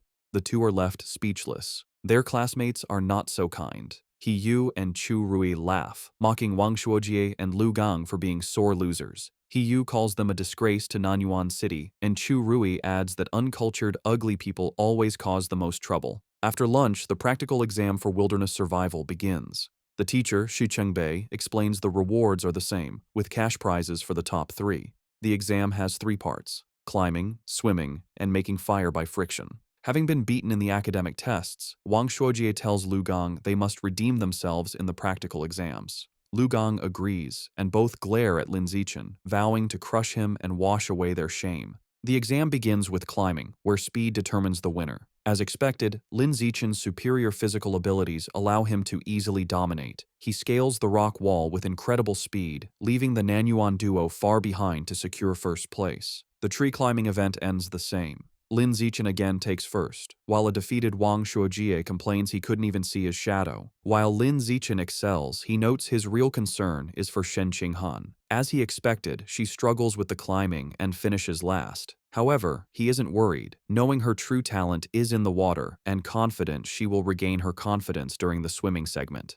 Next is the fire-starting segment. With his eyes on the prize money, Lin Zichen knows he must continue to crush the Nanyuan duo. He starts the task with intense focus and speed, successfully creating a fire in just 58 seconds. Wang Shuojie and Lu Gang watch in utter disbelief, wondering how he can be so fast at everything, bewildered by his insane hand speed. The final part of the wilderness survival exam was swimming. This time it was Shen Qinghan's turn to shine. Tapping into her natural affinity for water, she swam with incredible speed, easily crushing the Nanyuan duo and delivering another heavy blow to their shattered confidence. Wang Shuojie was left in disbelief, unable to understand how Shen Qinghan could suddenly exhibit such explosive power in the water, concluding he must be hallucinating. After the exam, a defeated Wang Shuojie and Lu Gang were completely silent for a long time. However, their silence only lasted through lunch. In the afternoon, the final exam for martial arts began. The teacher, Yao Yuanfeng, announced it was time to test their progress with a sparring competition. The top 3 would receive prizes, motivating the class. For Wang Shuojie and Lu Gang, this reignited their hope. Filled with determination, they resolved to reclaim their pride. They reasoned this was martial arts class, where physical fitness and combat technique truly mattered. They believed if Lin Zichen was weak in martial arts, his other scores were meaningless. Before sparring, the teacher had everyone do a physical test as a warm-up, measuring their 100-meter sprint, one-hand barbell lift, and vertical jump. Lin Zichen, holding back to avoid being too flashy, still gave an incredible performance. He ran the 100-meter dash in 7.78 seconds and lifted a 330-kilogram barbell with one hand. His vertical jump was 2.18 meters, and he easily took first in all 3 events, making sure to only slightly beat the Nanyuan duo. They were once again left in utter shock. Wang Shuojie couldn't understand how Lin Zichen could be faster, while Lu Gang was baffled by how someone who didn't look muscular could be so strong. Trying to rally, Wang Shuojie reminded Lu Gang that failing the physical test didn't mean they would lose in sparring, as real combat also required technique. They convinced themselves their superior technique gave them a chance. After the test, everyone moved to the dueling area for the sparring matches. Eager to complete his survival of the fittest achievement, Lin Zichen stepped into the ring first. However, after his overwhelming display, no one dared to challenge him. Even Wang Shuojie and Lu Gang held back to observe first. Seeing the stalemate, the teacher intervened. He called out a student named Lu Wei and ordered him to spar with Lin Zichen. The two faced off, but the match was over before it began. To save time, Lin Zichen ended it instantly with a single devastating punch that sent Lu Wei flying. He then speed ran through the rest of his opponents, taking down every student in the class with the same brutal efficiency. Watching this, Wang Shuojie and Lu Gang are left in utter despair. Wang Shuojie realizes with horror that Lin Zichen is far stronger than they imagined and probably wasn't going all out during the physical test. He wonders how anyone could compete with such a monster. Just as their spirits are crushed, Hiyu suddenly leaps into the ring, shouting Lu Gang's name. He points at Lu Gang, declaring he's warmed up and at his peak, and challenges him to a fight. Eager to vent his frustration, Lu Gang readily accepts. He reasons that while he may not be confident against Lin Zichen, he can certainly defeat Hiyu and vows to flatten him in 30 seconds. With a battle cry, Hiyu rushes forward, and the two clash in a fast exchange of blows. However, the fight is decided by the clear gap in their power. Lu Gang easily catches Hiyu's kick, uses his superior strength to swing him around, and then hurls him out of the ring. Hiyu crashes hard, defeated and vomiting. Standing victoriously, Lu Gang looks down at his defeated classmate. He offers a backhanded compliment, acknowledging Hiyu's physical technique is the best in their class, but smugly concluding that he is still better. After his victory, Lu Gang turns to see Lin Zichen approaching. Lin Zichen calmly issues a challenge for them to spar. Internally, he sees this as a perfect chance to make progress on his achievement quest. Fresh off his win and brimming with confidence, Lu Gang smirks and accepts, declaring he is not afraid. Lu Gang immediately goes on the offensive with a powerful punch. However, the gap in their abilities is apparent. Lin Zichen moves with blinding speed, effortlessly dodging the attack and leaving afterimages. Before Lu Gang can register what happened, Lin Zichen counters with a swift kick. The powerful blow connects squarely with Lu Gang's back, and he is sent flying out of the ring, defeated in a single blow. With both Nanyuan duo members utterly defeated, the other students begin to taunt the last one standing. They shout at Wang Shuojie, asking if he's going to avenge his fallen bro, and telling him the pride of Nanyuan now rests entirely on his shoulders. They jeer, telling him not to chicken out. Annoyed, Wang Shuojie snaps at the crowd to shut up, claiming he was already planning to fight. He rushes into the ring to face Lin Zichen. As he stands before his overwhelmingly powerful opponent, he steels his resolve, telling himself that what is meant to come will come, and he must find a way to defeat him. Determined to win, Wang Shuojie shouts that he's going all out and rushes at Lin Zichen with a furious attack. However, his effort is futile. Lin Zichen effortlessly stops the punch with one hand and counters with a single devastating blow that sends Wang Shuojie flying upside down. He crashes hard onto the gym floor, knocked out and foaming at the mouth, defeated as easily as everyone else. With the Nanyuan duo taken care of, Lin Zishan proceeds to systematically take down the rest of the boys in the class one after another with the same effortless efficiency. After defeating all the male students, he checks his system. He notes that according to the survival of the fittest achievement rules, defeating the same person multiple times only counts once. This means his only remaining opponents in the class are the girls. He wonders if any of them will even be willing to spar with him. To his complete surprise, the girls are more than willing. A crowd of his female classmates gathers, blushing and eagerly making heart gestures, all wanting a chance to fight him. The first to volunteer is Chu Yu-tong, who excitedly raises her hand and challenges him. She leaps into the ring and attacks with surprising speed and agility. However, Lin Zichen is still on another level. He easily dodges her attack, leaving her to comment on his incredible speed. She gracefully lands, disappointed that she came so close but couldn't even grab him. Unexpectedly, after Chu Yu-tong's defeat, the other girls also volunteer to challenge him one by one. Of course, Lin Zichen holds back considerably when facing the girls. His main goal isn't to hurt them, but simply to win the official matches and complete his achievement as quickly as possible. Soon, Lin Zichen finishes sparring with all the girls in his class. While he has successfully defeated every student, he is still far from completing his achievement task. He is a bit disappointed, but his mood quickly changes when his teacher, Yao Yuanfeng, suddenly announces some good news.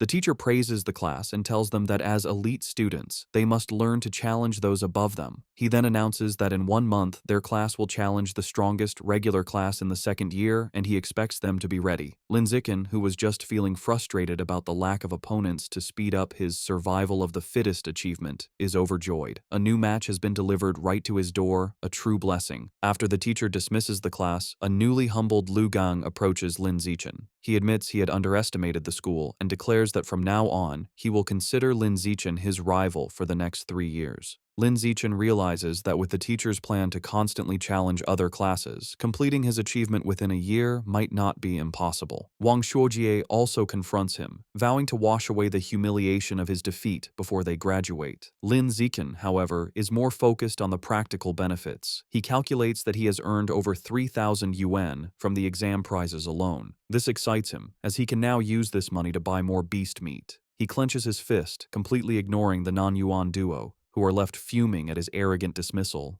That night, back in his room, he considers his financial situation. Although he earned some money from the rewards, it is still far from enough to buy all the beast meat he needs. To earn more money, he decides to follow in his parents' footsteps and registers as a web novel author, beginning his writing journey. Thanks to his celestial root of wisdom, his writing is exceptional. The next morning, he finds a contract invitation from the Yuiwen platform in his messages. After signing the contract, a piece of news from that very day catches his eye. The report is about a terrifying incident just 2 hours ago. A giant mutant rat had attacked a frozen meat-cold storage facility on the outskirts of the city. The news report details the horrific attack. The mutant rat was over 5 meters long and so powerful that it bit a responding cyborg in half. In a final, desperate act, the captured cyborg activated its hidden backup energy core to self-destruct, taking the enemy with it. The resulting explosion was massive, blowing the giant mutant rat to pieces on the spot. Reading the news, Lin Zichen is horrified. He stares at an image of a monstrous rat, wondering with growing dread how many more of these giant mutant rats are hidden in Shanghai City. He also questions where such enormous creatures could possibly be hiding.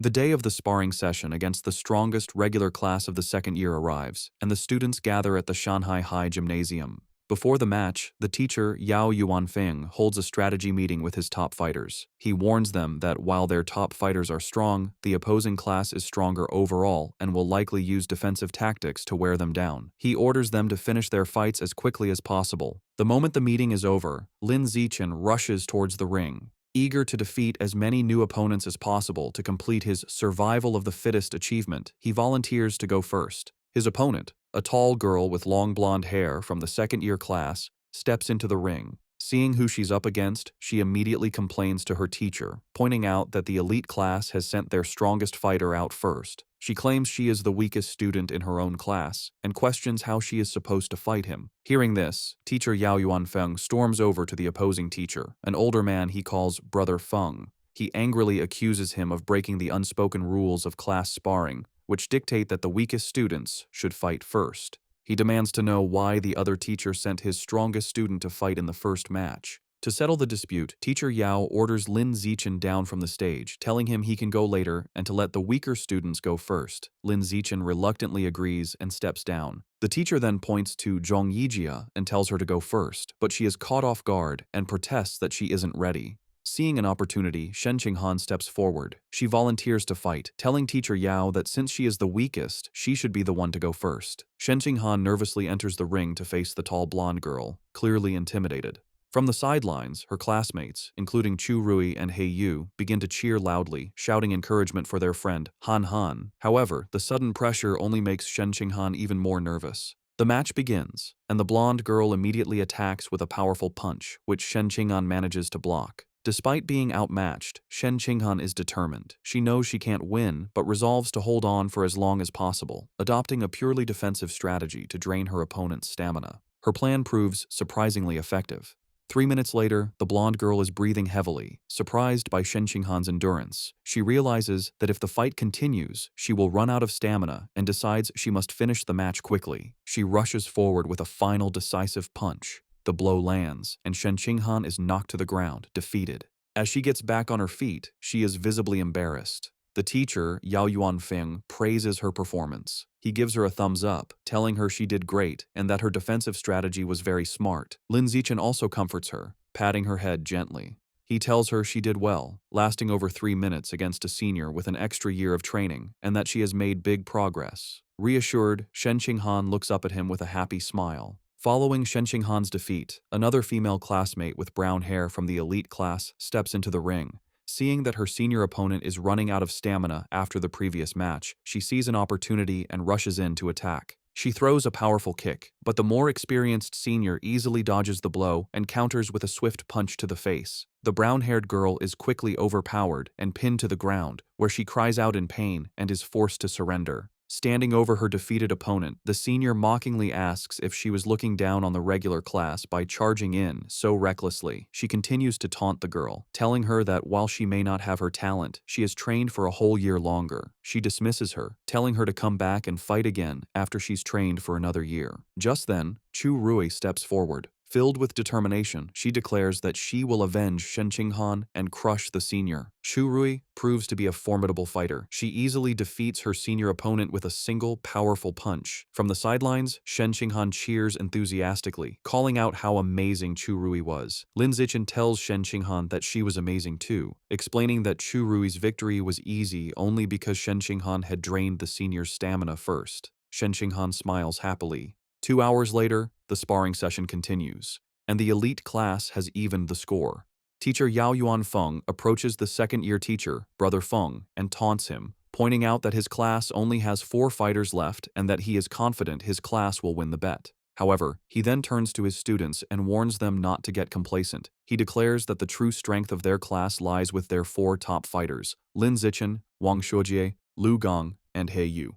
The real showdown is just beginning. Following his teacher's declaration, He Yu is ordered to go up next. He cracks his knuckles with a determined look and enters the ring with a dramatic, ground-pounding pose. He strikes a fighting stance and theatrically asks his senior opponent if he is prepared to face his fists, which he claims are thirsty for battle. The senior, a boy with brown hair, smirks and tells He Yu not to be so childish and overly dramatic. Annoyed, He Yu immediately attacks with a swift kick, sending the senior crashing to the ground in defeat. Standing over his fallen opponent, He Yu mocks him, questioning where he got the confidence to act so tough with such a low skill level and calling him trash. Just as He Yu celebrates his victory, another, more formidable senior with purple-tinged hair stomps into the ring. He glares at He Yu, calling him arrogant for his taunts. The senior immediately lunges with a powerful punch, vowing to teach his junior opponent some intensity. To the senior's shock, He Yu moves with incredible speed, effortlessly dodging the attack. He Yu then counters with a powerful kick that sends the senior flying, knocking him out. Seeing his impressive victory, Chu Rui and Shen Qinghan erupt in cheers, shouting encouragement for He Yu.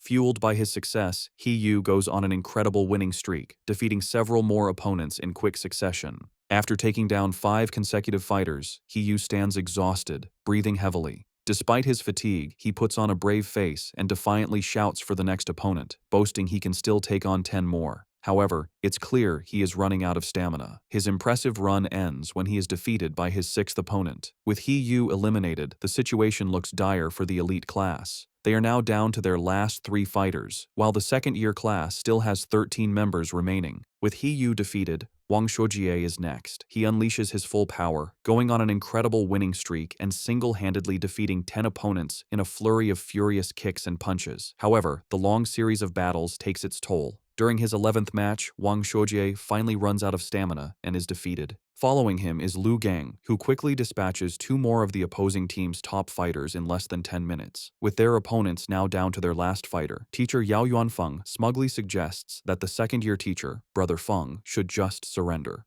Brother Feng, however, remains unfazed. He smirks and calls forth his final student, Wang Jinhei, telling him it is his turn. A new challenger steps forward, an enormous, overweight student who towers over Lu Gang. Despite his opponent's intimidating size, Lu Gang is not impressed. Dismissing him as just a slightly larger fatty, he rushes into attack, confident he can beat him. He lands a powerful punch on Wang Jinhei's massive belly, but to his shock, the blow has no effect. He feels as if he just punched solid rubber. He tries again, unleashing a rapid barrage of punches, but all his attacks are harmlessly absorbed by his opponent's thick layer of fat. Soon, Lu Gang is left panting and exhausted, realizing his attacks are useless. His opponent, who has not moved an inch, looks down at him with a calm expression. He asks if Lu Gang is finished, because now it is his turn. Before Lu Gang can react, Wang Jinhei grabs him by the neck with incredible strength. With a single, effortless motion, he throws Lu Gang out of the ring, securing the victory and leaving the elite class with only 1 fighter remaining. Stunned by such a powerful fighter, teacher Yao Yuanfeng exclaims that he doesn't remember the second-year class having such a strong student. The opposing teacher, Brother Feng, smirks and explains that Wang Jinhei is a new transfer student who just arrived this semester. He then smugly reminds teacher Yao about their bet, telling him it looks like he is going to lose and will have to buy dinner for the entire opposing class. Realizing he has been tricked by his rival's secret weapon, teacher Yao clenches his fist in frustration, worried that not even Lin Zichen can defeat this monster. Despite his doubts, he puts on a brave face for his last student. He places a hand on Lin Zichen's shoulder and tells him it's his turn, encouraging him to just do his best and not worry too much about winning, as the experience will be valuable. Lin Zichen simply smiles and reassures his teacher that he will win, leaving the man speechless. As Lin Zichen steps into the ring, Wang Jinhei looks down at him, unimpressed. He dismisses his opponent as looking rather weak to be his class's final ace.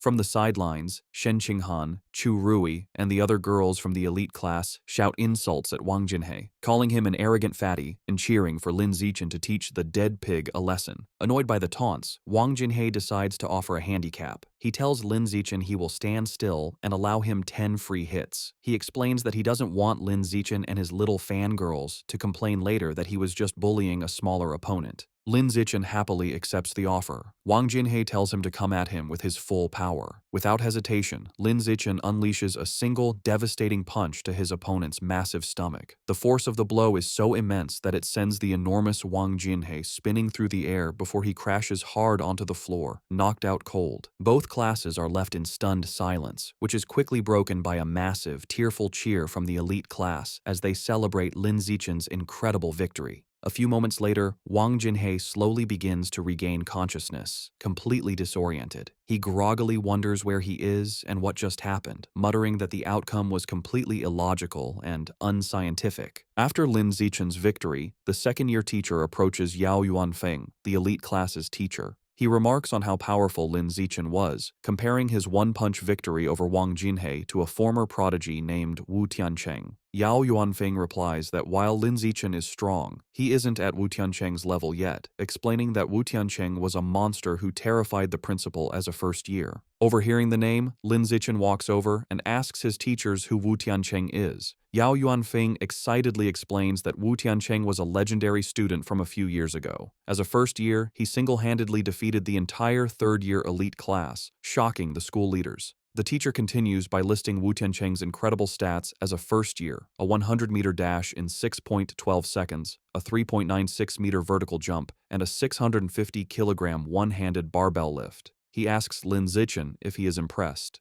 Lin Zichen smiles nervously and admits he is a little impressed. However, he internally thinks Wu Tiancheng's feats were only on par with the strength he possessed during his 6th grade summer vacation. That night, the class celebrates their victory at a restaurant.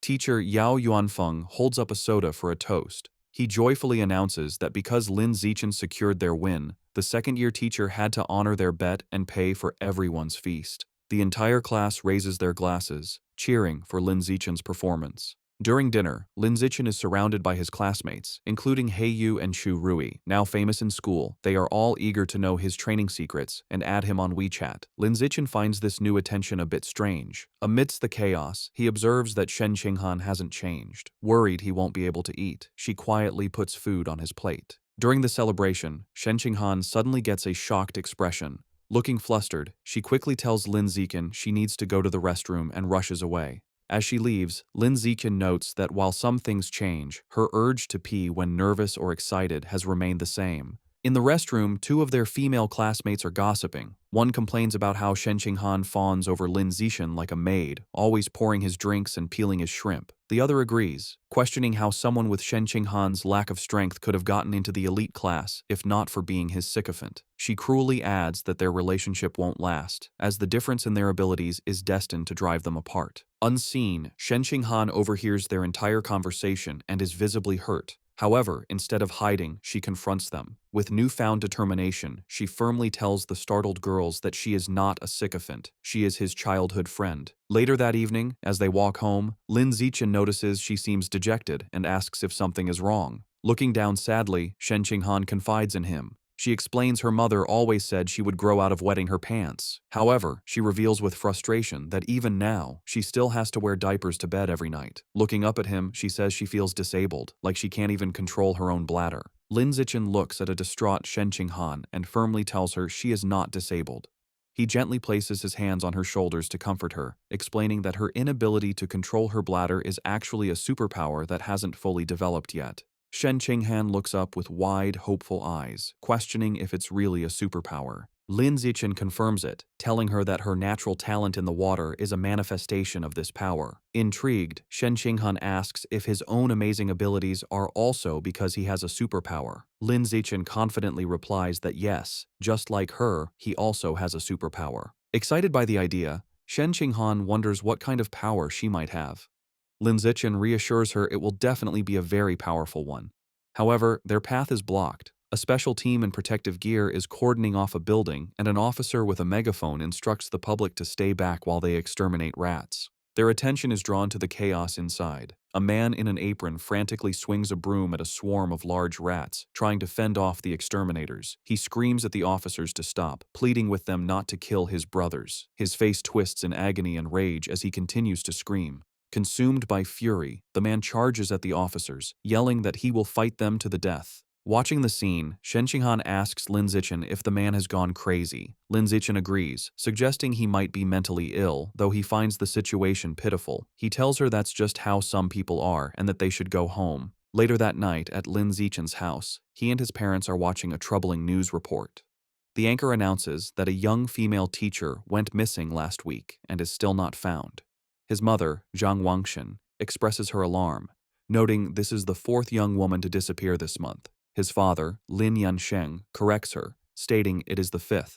The report continues, showing photos of the missing women, all young and attractive. It issues a public warning for young women to avoid going out alone at night. Worried, Zhang Wangshan tells her son he must not let Shen Qinghan go anywhere by herself. Lin Zichen smiles and promises to look after her. Meanwhile, at a public security office in Shanghai City, the man from the market has been taken into custody. A doctor in a lab coat is speaking with a police officer. The officer asks for the doctor's opinion, wondering if the man is mentally ill. The doctor replies he isn't certain, explaining that he has tried to communicate with the suspect, but the man has remained completely silent. The officer finds this strange, saying the man was screaming non-stop at the market earlier. Suddenly, the officer's eyes widen with a terrifying realization. Both he and the doctor whip their heads around to look at the man, who is now hunched over, surrounded by a dark, menacing aura. Before their horrified eyes, the man begins to transform, mutating into a monstrous, giant, aberrant rat. As the creature grows, the terrified officer screams into his radio, frantically calling for backup and requesting a cyborg team, yelling that the person in the interrogation room is turning into a giant, aberrant beast. The giant, aberrant rat rampages. A police squad opens fire, but the bullets barely slow it down. As the officers retreat, a female officer reports that headquarters confirmed all cyborgs are deployed on other missions. The director adds grimly that support won't arrive for 10 minutes and their ammunition won't last that long. Realizing they can't fight it head-on, the director orders his team to their car. Their new plan is to lure the monster into the suburbs to buy time. The female officer jumps into a police van and starts the engine, while another officer braces himself inside. They speed through the city with the giant rat in hot pursuit, leaping between buildings. The female officer urges them to go faster to give the cyborgs more time. The van races up a mountain road and into a tunnel, but the beast is relentless. It closes the distance with a terrifying roar, its massive tooth-filled maw open. The monster slams into the back of the van, causing it to lose control, flip violently through the air, and crash. Inside the overturned van, the female officer hangs upside down, injured. With a look of despair, she thinks that in the end, they still couldn't make it. Just as the giant aberrant rat roars in triumph over the wrecked van, a massive explosion engulfs it. Help has arrived. A female cyborg with short purple hair and sleek armor. Hovering in the air, she locks on and unleashes a barrage of powerful purple missiles. The projectiles slam into the monster, creating a series of fiery explosions as she gives the command to kill. After the smoke clears, the cyborg lands on the crater-filled road. She finds a large tunnel and realizes the rat escaped by digging its way out, noting the beasts seem to be getting smarter. However, she sees shredded flesh and blood on the ground and concludes the creature is seriously injured and couldn't have gotten far. She decides she has a good chance to track it down. The scene shifts to the city skyline at 3 a.m. In his room, Lin Zichen is at his computer, not training, but writing. He reflects on his progress as a web novel author. He has written daily for over half a month, and his novel is now nearly 200,000 words.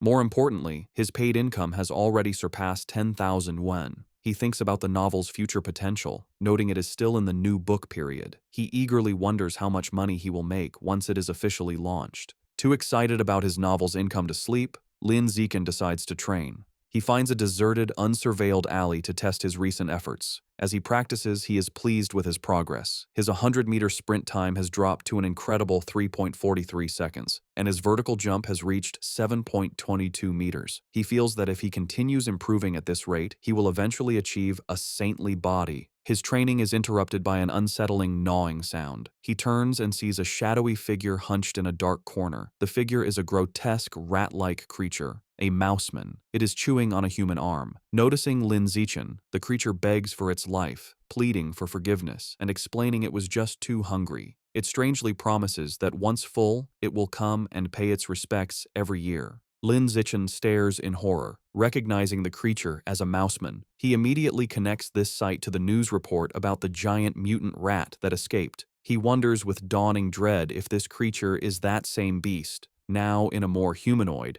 but no less monstrous form. Realizing the extreme danger, Lin Zichen decides he must inform the police. However, as he turns to leave, the mouseman panics, thinking he is its next meal. It stammers that it doesn't have to eat him and can go find others to devour instead. Before Lin Zichen can react, the creature springs into action. It leaps off the alley walls with blinding speed, ricocheting from side to side in a series of lightning-fast jumps. The mouseman lunges at him, screaming it wants to eat human meat as hunger overrides its fear. The attack is so fast that Lin Zichen realizes there is no time to dodge. With no other option, he faces the monster head-on. As the creature closes in, Lin Zichen meets its charge with a single, devastating kick to its jaw. The impact sends the mouseman spinning through the air before it crashes hard to the ground. The beast struggles to its feet, clutching its bleeding chest. It stares at Lin Zichen in disbelief, wondering how a weak-looking student could possess such overwhelming strength. Stunned and injured, the mouseman stares back at Lin Zichen, shocked by his unexpected power.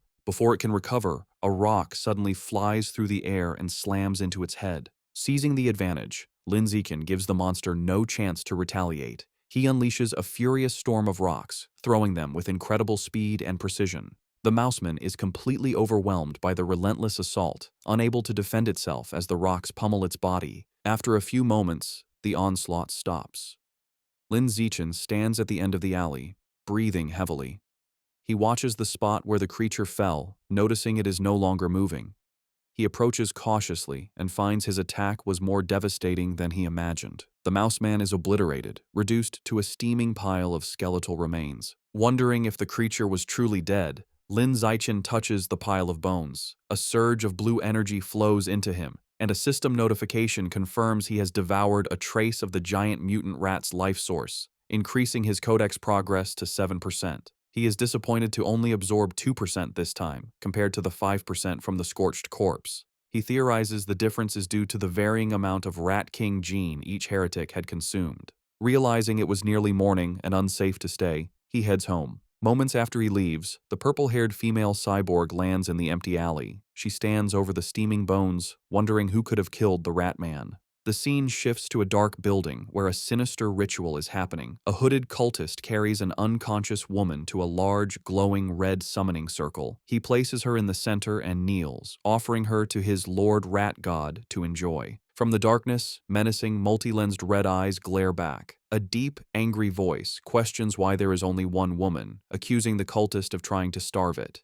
The voice complains the offering isn't even a mouthful and threatens to make the cultist part of the sacrifice. The cultist prostrates himself in terror, desperately begging to explain. Still on the floor, the terrified cultist explains that young women have become cautious lately, rarely going out at night and always traveling in groups, making them hard to capture. The massive, shadowy rat god looms over him, its deep voice commanding that if women are too difficult, he should catch young men instead. The cultist immediately agrees. Suddenly, a large, bloody chunk of raw meat is thrown onto the floor. The cultist greedily grabs it and begins to devour it raw, thanking his Lord Rat God for the blessing. As he eats, the ritual reaches its gruesome climax. Massive red tentacles emerge from the summoning circle, wrapping around the unconscious woman and lifting her into the air. The monstrous, multi-eyed maw of the rat god opens wide and devours her whole. Sounds of chewing and crunching echo through the building. After its meal, the Lord Rat God gives one final, chilling order. It tells the cultist not to capture ordinary people next time, complaining their meat is too bitter. The entity declares it wants to eat nobles who live in luxury, believing their meat will be more tender.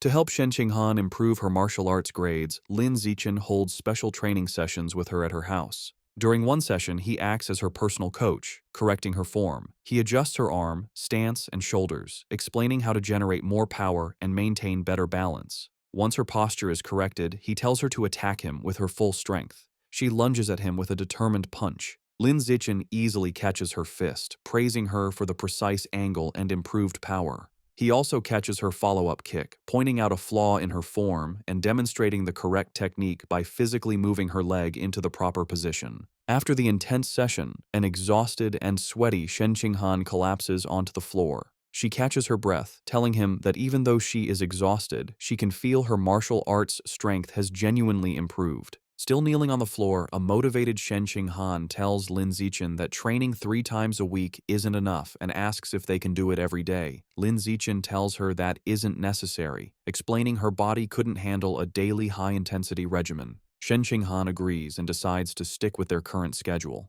Just then, Lin Zichen's phone buzzes. As he takes it out, Shen Qinghan leans in curiously, asking if it's a special news report. He looks at the screen and sees 2 major headlines. The first announces that the Jishin Corporation will provide free treatment for former mechanical prodigy girls left disabled by early mechanical modifications. The second, more shocking report reveals a genius from Beijing University has successfully fused with the 1,000-threaded spider beast gene, breaking the record for the youngest person to undergo a dual gene fusion. Lin Zichen's eyes widen as he reads the second story, immediately realizing this genius must be the same prodigy from the capital he has been competing with for years. Most people cannot undergo gene fusion until adulthood, as a younger body can't withstand the backlash from beast genes and risks severe mutation. However, this prodigy has now successfully undergone a second gene fusion at the young age of 18.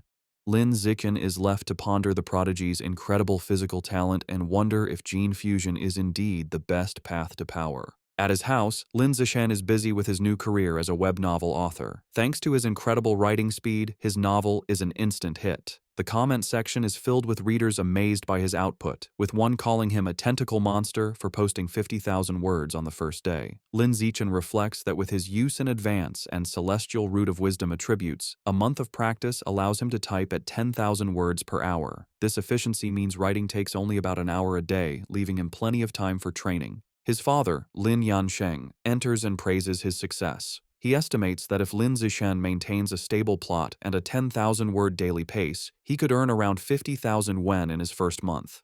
He adds that once the novel's word count grows, making 100,000 wen a month would not be a problem. Lin Zichen is thrilled. With an income of 50 to 100,000 wen a month, he will no longer have to worry about funding his quest to unlock the exotic beast codex. He sets a firm goal. He will use his first 2 months' fees to finally unlock the Savage Giant Eagle codex. The scene shifts to his martial arts class, where the teacher, Yao Yuanfeng, announces a sparring session to assess progress. Lin Zichen's overwhelming power is on full display. He completely crushes the field, effortlessly defeating every opponent with powerful kicks and punches. No one lands a single hit on him. After the session, his teacher presents him with his prize money. Lin Zichen reflects on the successful day, pleased that he not only earned another 888 yuan, but also gained crucial experience points toward his survival of the fittest achievement. While Lin Zichen dominated, Shen Qinghan's results were not as stellar. As usual, she ranked last. Her friend Chu Rui tries to comfort the dejected girl. However, her training with Lin Zichen has clearly paid off. She now has the ability to fight back. A flashback shows her previous match against Wen Yuntong, the second worst student in the class, where she was defeated in under 3 seconds. This time, Shen Qinghan held her ground for nearly 3 minutes. More impressively, she actively traded blows, landing several punches and kicks. Her martial arts teacher, Yao Yuanfeng, was very impressed by her progress. He praised her hard work and encouraged her to keep it up. With the sparring session concluded, the teacher gathered the class and made a new announcement. He declared that in 1 month, their class would challenge the elite class of the second years, setting an ambitious goal for them to take down every student except for their top 3 fighters. The class roared back in confident agreement. The teacher was pleased with their fighting spirit. A month passes quickly. Lin Zichen's web novel has been a massive success, and he checks his bank account to see a balance of 89,000 wen. With his new funds, he immediately heads to the supermarket to finally buy the beast meat he needs. He tells the female employee at the counter he would like to purchase some savage giant eagle meat. The employee informs him of a special promotion. If he buys 100 jin all at once, he will receive a 5% discount. After a moment of thought, Lin Zichen decides to hold off on the purchase for now. He concludes it would be more strategic to wait until he has saved up enough to buy all 100 jin at once to take advantage of the discount, figuring he will likely have enough by the following month. The next day at school, Shen Qinghan excitedly tells Lin Zichen the cafeteria has a new stir-fry counter, and she has heard the chef's dishes are delicious. He agrees to go with her. They arrive at the counter, where several chefs are busy, and both are impressed by the amazing aroma. After getting their food, they sit down at a table. Lin Zichen comments that it was a good thing they arrived early, as a long line has already formed.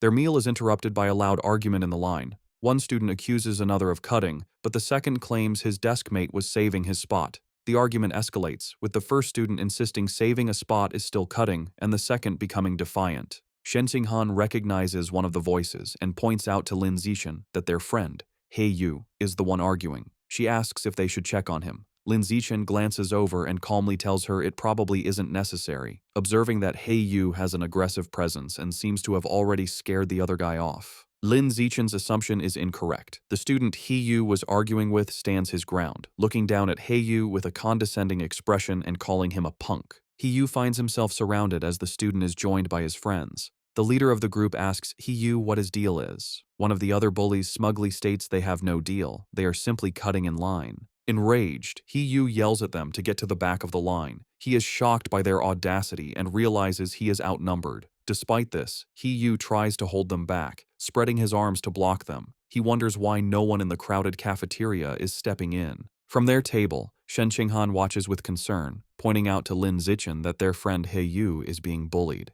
Just as the bullies are about to push past He Yu, a hand clamps down on the leader's shoulder. It is Lin Zichen, his face shadowed and intimidating. He calmly tells the student to please line up properly. The bully turns around and confronts Lin Ziken with a smirk, defiantly asking what he can possibly do about it if he refuses. Instead of escalating the fight physically, Lin Ziken responds with a sly grin. He pulls out his phone and coolly informs the bully that he will report him. The bully leader scoffs at the threat, calling reporting shameful. With He-yu smirking beside him, Lin Zichen coolly retorts that he finds cutting in line even more shameful. Unwilling to be reported, the group of bullies gives up and walks away in frustration. The scene shifts to a luxurious villa in a wealthy district of Shanghai City, where the rat god cult is holding a secret meeting. Their leader, a man in a black hooded robe, sits on a throne-like chair and addresses his followers. He announces that one of their members, Sha Qiang, is dead, explaining that he went crazy at the market and was killed after provoking the security squad. Another cultist mutters that it is good riddance. The leader then introduces a new young man who will be taking Sha Qiang's place. He relays a new, chilling order from their Lord Rat God. From now on, they must only capture and sacrifice noble elites, as their god finds ordinary people to be too bitter. This new directive causes concern. Two members speak up, arguing that capturing nobles is too risky. They reason that while a missing ordinary person might be overlooked, a missing noble would cause serious trouble. The cult leader suggests they target the sons of rich but powerless merchants to lower the risk. He then turns his attention back to the newcomer. He instructs him that, as he is new, he should not go after nobles yet. Instead, he is to practice by capturing a handsome young man as a sacrifice to one of the rat god's subordinates. The newcomer, his face hidden in the shadows of his hood, confidently accepts the mission, promising he will not just find any handsome man, but will offer the most handsome man in the entire city to the divine child. In the classroom, He-yu is still fuming about the cafeteria. He tells Lin Zichen he investigated the students who cut in line and discovered they are from Class 3 of the second year, the same top honors class they are scheduled to challenge. He-yu can't believe students from an elite class could be so rude. Leaning against the lockers, Lin Zichen looks at his phone and remarks that good grades don't mean a person has good manners. His expression shifts as a news alert catches his eye. He reads that another wealthy heir has gone missing, the fifth recently. Knowing the kidnappers haven't asked for ransom and remembering the rat god cult's order to capture nobles, Lin Zichen grimly concludes the cult is behind these disappearances. The day of the competition arrives, and students gather in a large gym with 2 fighting rings. Tension between the classes is high, as the students who bullied He-yu glare at him, and He-yu makes a defiant gesture in return. After both classes warm up, the sparring matches begin. Just as she did last time, Shen Qinghan takes the first fight. Her opponent, a senior from the honors class, immediately attacks with a fierce kick. Shen Qinghan blocks the strike, but the senior's power is too great. Her defense is broken, and she is knocked to the ground, defeated. The senior is formidable, as other first-year girls, including Chu Rui, are also swiftly defeated one by one without landing a single hit. The first year's losing streak is broken when a muscular, short-haired girl defeats the senior with a powerful kick. However, this victory is short-lived. The next senior, a girl with long red hair, immediately seizes control. She is an overwhelming opponent, defeating 9 first-year students in a row in less than 10 minutes, including 3 boys. The first-year class is now down to its last 4 fighters: Lin Zichen, Wang Xiujie, Lu Gang, and He-yu. The situation is bleak, as the second-year honors class has only lost 5 students, all girls. A staggering 36 of their students, none of them boys, have yet to fight. Their teacher, Yao Yuanfeng, clenches his fist, feeling the gap in strength is hopeless. With limited options, Yao Yuanfeng tells He-yu it is his turn, asking if he can take out the 6 remaining girls on the opposing team. He-yu confidently agrees, declaring it will be easy, particularly motivated by fighting more attractive female seniors. True to his word, He-yu handles the matches with ease and successfully knocks all 6 remaining girls out of the ring. With the female fighters defeated, the second-year class's first male student enters the ring with a threatening stomp. He strikes a menacing pose and asks He-yu if he is ready to die. He-yu retorts that his opponent has no manners. Recognizing the student as a bully from the cafeteria, He-yu believes he's a pushover and sees a perfect chance for revenge. He-yu's confidence is misplaced as the bully rushes him with surprising speed. Before He-yu can react, the senior lands a powerful punch to his stomach. He-yu collapses to his knees, stunned. The bully taunts him for being weak and tells him to admit defeat. Enraged, He-yu struggles to his feet and throws a punch, but his opponent easily dodges and counters with a swift kick that sends He-yu flying out of the ring, defeated. Lying on the ground, He-yu realizes with pain that his opponent's strength is far from the lowest among the boys, and curses himself for letting his guard down. Having defeated He-yu, the senior bully turns to Lin Zichen, who is standing by the ring. He mockingly asks if Lin Zichen still wants to medal and challenges him to a fight. Lin Zichen gracefully leaps into the ring, internally noting that he was hoping for this chance. His classmates erupt in cheers, shouting for their brother Chen to crush his opponent and avenge He-yu for his shameful behavior.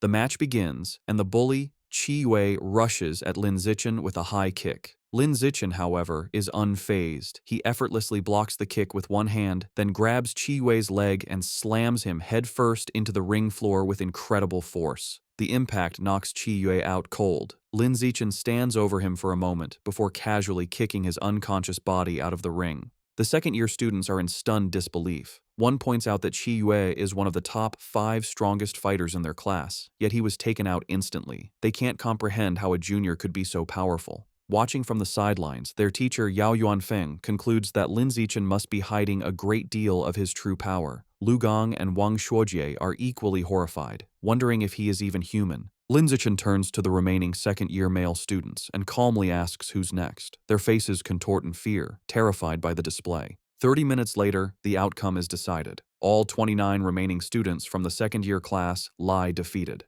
Standing over the last opponent, Lin Zichen wonders about his progress toward his survival of the fittest achievement. A system notification informs him his total count of opponents eliminated is now 119 out of 1,000.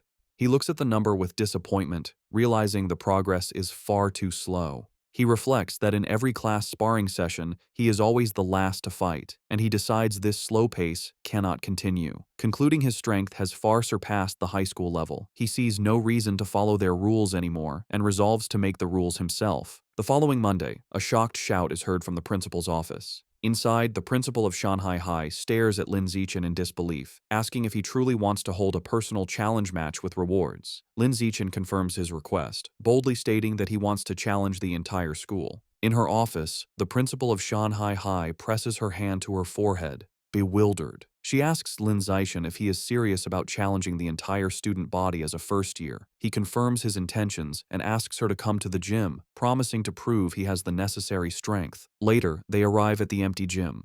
The principal crosses her arms and asks why he brought her there so late. As he removes his school jacket, revealing his muscular build, he confidently tells her he is there to show his true power. The principal, flustered, momentarily misinterprets his intentions and tries to stop him. However, Lin Zichen walks over to a heavy barbell and grips it. To her astonishment, he lifts the massive 700-kilogram barbell into the air with one hand, holding it effortlessly. The principal stands frozen in shock. It dawns on her what he meant by showing his power. She realizes his strength already surpasses that of the school's most legendary student, Wu Tiancheng, during his first year. Completely convinced, the principal gives Lin Zichen a thumbs up. She agrees to his request, promising to arrange an event for him to challenge the entire school. With a sheepish grin, he reminds her they must set up rewards, explaining that without prize money, no one would be motivated to challenge him. He then lays out his clever plan for the prizes. He suggests 2 types of rewards, a participation prize to encourage everyone, and a larger, cumulative prize pool that grows with each challenger. Whoever defeats him wins the entire pool. If no one can beat him within the time limit, all the money will be his. The principal, intrigued, smiles and agrees. Lin Zichen makes one final request: keep his true strength a secret for now. Otherwise, students might be too intimidated. She playfully pats his shoulder and agrees. Later, in her office, she shows Lin Zichen the finalized plan. He confirms it is perfect, thanking her for her hard work. As they speak, 2 teachers, Yao Yuanfeng and Liu Deren, walk by. They are shocked to see the principal's unusually cheerful demeanor towards Lin Zichen, wondering what is going on. Yao Yuanfeng is bewildered, remarking internally how the principal, usually a stern-faced she-devil, is now smiling so pleasantly, completely misinterpreting the situation. At 2 in the afternoon, the student body gathers in the gym, surrounding 2 large fighting rings where Lin Zichen and the principal stand. The principal takes the microphone and begins the announcement. She introduces Lin Zichen, details his recent victories, and explains the rules and prizes for his personal challenge against the entire school.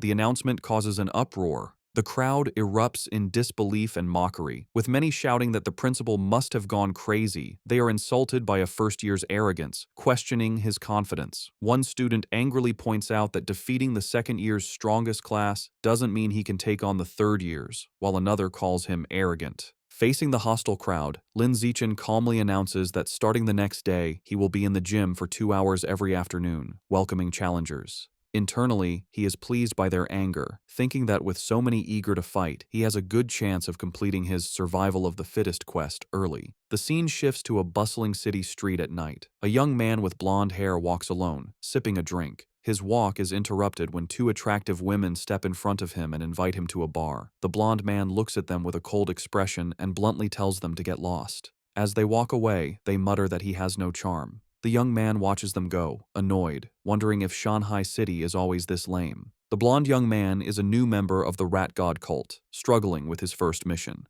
Looking down at the people, he complains that after searching for days, he still hasn't found a single man attractive enough to be a worthy sacrifice. He is consumed by anxiety, picturing his cult leader and worrying how he will be perceived if he fails. He fears failure will lead to being ostracized. He had considered kidnapping a male celebrity, but realized it was impossible, as they are constantly surrounded by bodyguards, and he lacks the power to overcome them. As he walks, the pressure mounts. His deadline is fast approaching, and he is growing desperate. Just as he is lost in thought, Lin Zichen, out for a run in a tank top and shorts, sprints past him.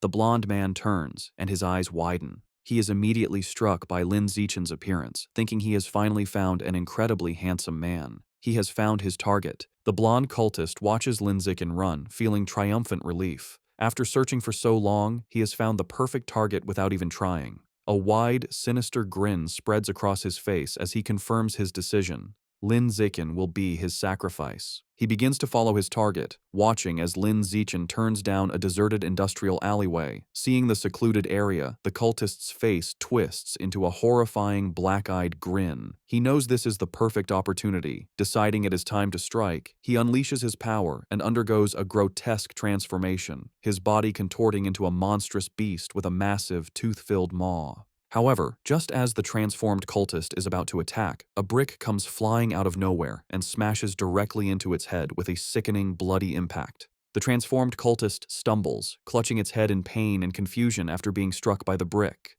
From the shadows, Lin Zichen emerges, holding the brick he just threw. He calmly remarks to himself that he didn't expect to find a rat person while out for a run, seeing it as a fortunate chance to increase the unlock progress for his guidebook. The monster trembles in terror, thinking that this human is horrifying and is speaking words it cannot comprehend. It feels incredibly unlucky to have run into him. Before it can react further, the monster collapses to the ground, dead. Lin Zichen looks on in surprise, finding it hard to believe that he killed the creature just by picking up and throwing a single brick. He wonders how a follower of the rat god cult could possibly be so weak. Deciding not to dwell on it, he quickly kneels beside the dead monster to absorb its life essence before anyone else arrives.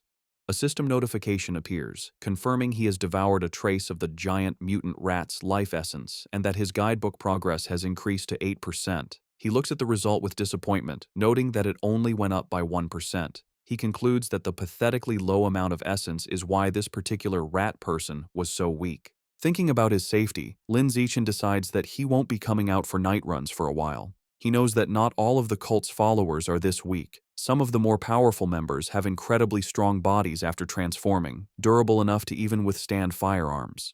The next morning, Lin Zichen is at home when he sees a shocking news report on television. He learns that at 3 o'clock that morning, the Municipal Public Security Bureau, in cooperation with a chemical tutor from Shanghai University, successfully wiped out the rat god cult. The report explains that the tutor is a high-level gene fuser who single-handedly defeated the monstrous Rat King. The broadcast shows footage of the incredible battle, where the massive, multi-eyed beast unleashes a terrifying barrage of sharp spikes at the winged, red-haired gene fuser. The tutor endures the powerful attack but ultimately emerges victorious. The entire fight lasted only 30 seconds, ending with the colossal Rat King collapsing in defeat as the gene fuser lands, securing a swift and decisive victory. Watching the display, Lin Zichen is left in deep thought, his expression grim. He contemplates the immense power he just witnessed, wondering if this is the true strength of a high-level being and acknowledging how truly formidable it is. In a modern, well-lit room, two men in tactical gear are having a conversation. A blue-haired man, sipping from a cup, asks his companion, a man with spiky orange hair named Tiancheng, if he has been able to contact their teacher yet. Tiancheng confirms that their teacher is still out of contact. He adds that the entire group of powerful individuals who went to suppress a riot at a place called Source Site 36 remain missing. The blue-haired man then asks about the current situation at the site. Tiancheng replies that it is relatively stable, explaining that if it weren't, he wouldn't have been free to come and clean up the little shrimp that escaped during the initial chaos. The blue-haired man seems to question his dismissive term. The blue-haired man reflects on the immense power of the Rat King, a monster that the entire Public Security Bureau was helpless against. He then internally acknowledges that in the face of a genius high-level being like Tiancheng, the monstrous Rat King was indeed just a little shrimp. Changing the subject, the blue-haired man playfully puts his arm around Tiancheng's shoulders, suggesting that since he is already there, he should visit their old school to give a lecture. Tiancheng resists, stating that he isn't an idle person and has a real job to do. The blue-haired man playfully insists, telling him that providing some ideological guidance to their cute junior students is also a form of work. Deep within a dark cavern under the light of the full moon, it is revealed that the Rat King survived its battle with Wu Tiancheng. The creature explains its recent actions, stating that at first, it only ate beggars, then it moved on to eating young people. Now, it kneels in submission, admitting that it eventually developed a taste for the pampered elite. The Rat King is not alone. It prostrates itself before a new, far more terrifying monster. A colossal, green-skinned being with glowing red eyes and immense power. This new monster scolds the Rat King, angrily telling it that it went to great trouble to bring the Rat King there to have its clan dig tunnels. Instead, the Rat King went around eating people and caused a huge commotion that drew unwanted attention. The giant monster glares down and menacingly asks the Rat King if it believes it deserves to die for its failure. Terrified, the Rat King begs its master for another chance. The giant monster considers the plea and agrees that it can give the Rat King another chance, but it clarifies that there will be a price to pay. Without another word, the monster's clawed hand strikes the Rat King, and a spray of blood fills the air. Deep in the cavern, the giant green monster continues punishing the Rat King. Having ripped out one of its eyes, the monster holds the bloody orb and remarks that while the sewer rat's eyes smell foul, they taste delicious. The monster then grabs the cowering Rat King, acknowledging its cleverness for hiding and sending a subordinate to pose as the Rat King to be defeated by the authorities. This reveals the creature Wu Tiancheng fought was merely a decoy. However, the monster delivers a final, chilling warning. If the Rat King fails to dig tunnels as commanded, it will still die. Meanwhile, back at Shanghai High, the day of Lin Zichen's personal challenge has arrived. As he walks toward the gym, he is the subject of intense gossip. Students point him out as the arrogant first year who dared to challenge the entire school, with many eager to watch. Lin Zichen, however, is focused on his phone, where he is looking at a wanted notice for the 9 fugitive members of the Rat God cult, noting the 500,000 yuan reward for their capture.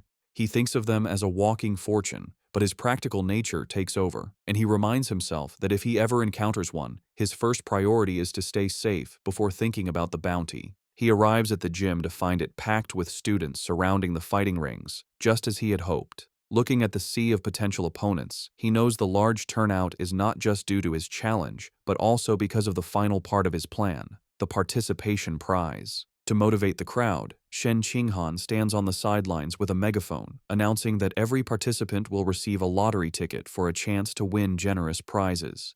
The announcement works perfectly, and the male students erupt in excitement. They shout about the amazing prizes, including the latest game consoles and smartphones, though one boy is more interested in the possibility of touching Shen Qinghan's hand during the lottery. This same boy eagerly reaches forward to be the first volunteer. However, before he can finish speaking, a female student leaps over him, stepping on his head as she declares she will go first. This opens the floodgates, and a massive, chaotic crowd of female students rushes forward, trampling the boys as they all clamor for a chance to fight Lin Zichen. Soon, the fighting ring is filled with a large group of girls who have surrounded Lin Zichen, eagerly declaring they want to challenge him. The challenge, however, quickly becomes his female classmates fawning over him. One girl touches his arm, excitedly exclaiming how strong he feels, while another caresses his face, admiring how handsome he is. Completely surrounded, Lin Zixin thinks the situation has taken a strange turn. He feels reluctant to fight girls but steels his resolve. Knowing that to complete his achievement, he has no other choice. He begins to concentrate his power. With a series of gentle but firm pushes, he sends the girls flying out of the ring one by one. Finally, he unleashes a wave of energy that repels them all at once, apologizing as they are cleared from the ring. After the chaos has settled, Lin Zixin checks his system. A notification shows his progress for the survival of the fittest achievement has now reached 309 out of 1,000.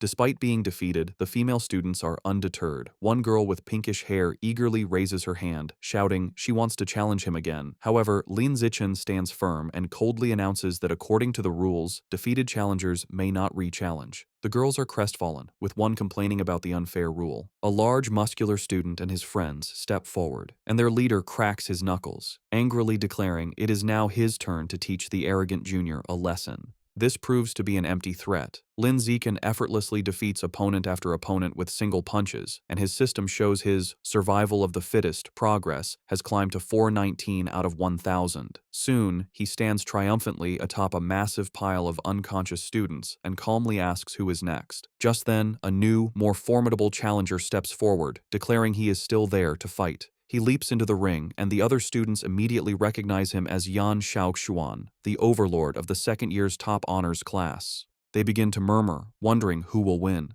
The consensus is that Yan Xiaoxuan has the advantage, recalling his legendary reputation for once defeating an entire class single-handedly, though he was eventually put in his place by a third-year instructor. Yan Xiaoxuan lands in the ring and addresses Lin Zixin, telling him he was once arrogant just like him, but was taught a valuable lesson. He explains that he learned there is always someone stronger. He then launches into a condescending monologue, offering to teach Lin Zixin a life lesson. Completely ignoring the speech, Lin Zixin turns to the teacher and simply asks if he can begin. The flustered teacher quickly declares the start of the match. Before Yan Xiaoxuan can finish his advice, Lin Zixin interrupts him with a single, devastating kick that sends him flying across the ring. As Yan Xiaoxuan crashes into the far wall, Lin Zixin casually puts a finger in his ear, remarking with relief that it is finally quiet.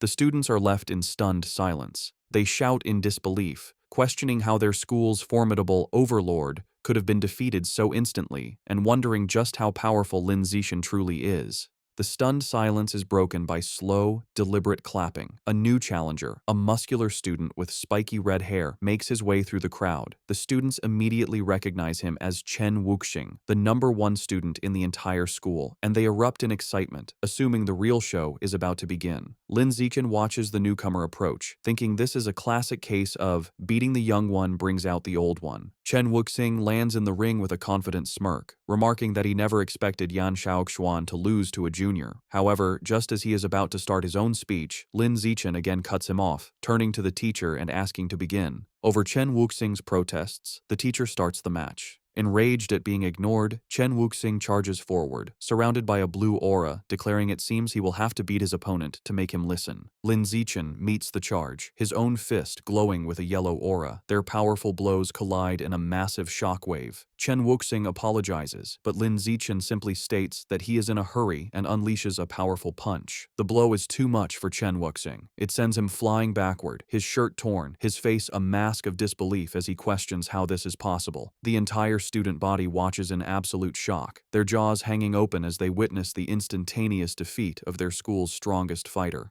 With the school's strongest fighters defeated, Lin Zixin turns to the still stunned crowd. He points to a random student and tells him to get in the ring to fight. The student points to himself in disbelief, and Lin Zixin confirms it, stating they haven't fought yet. The student nervously asks him to be gentle, but Lin Zixin smiles and reminds him that if he participates, he will get a lottery ticket. Motivated, the student rushes into the ring, and Lin Zixin promises to go easy. His promise is short-lived, as he immediately knocks the student out with a single punch. A system notification confirms that his achievement progress for survival of the fittest has increased by 1. Seeing this, the rest of the student body realizes there is no shame in losing to someone so overwhelmingly powerful, and they still have a chance to win the lottery prizes. Renewed enthusiasm sweeps through the crowd as they all surge forward, motivated by the prospect of winning a new smartphone. What follows is a systematic and effortless series of victories for Lin Zixin. He stands his ground, easily dispatching every student who challenges him, with his system's counter ticking up by 1 with each defeated opponent. After the final student is defeated, a large system notification appears, announcing that by eliminating 1,000 different competitors, he has successfully completed the achievement.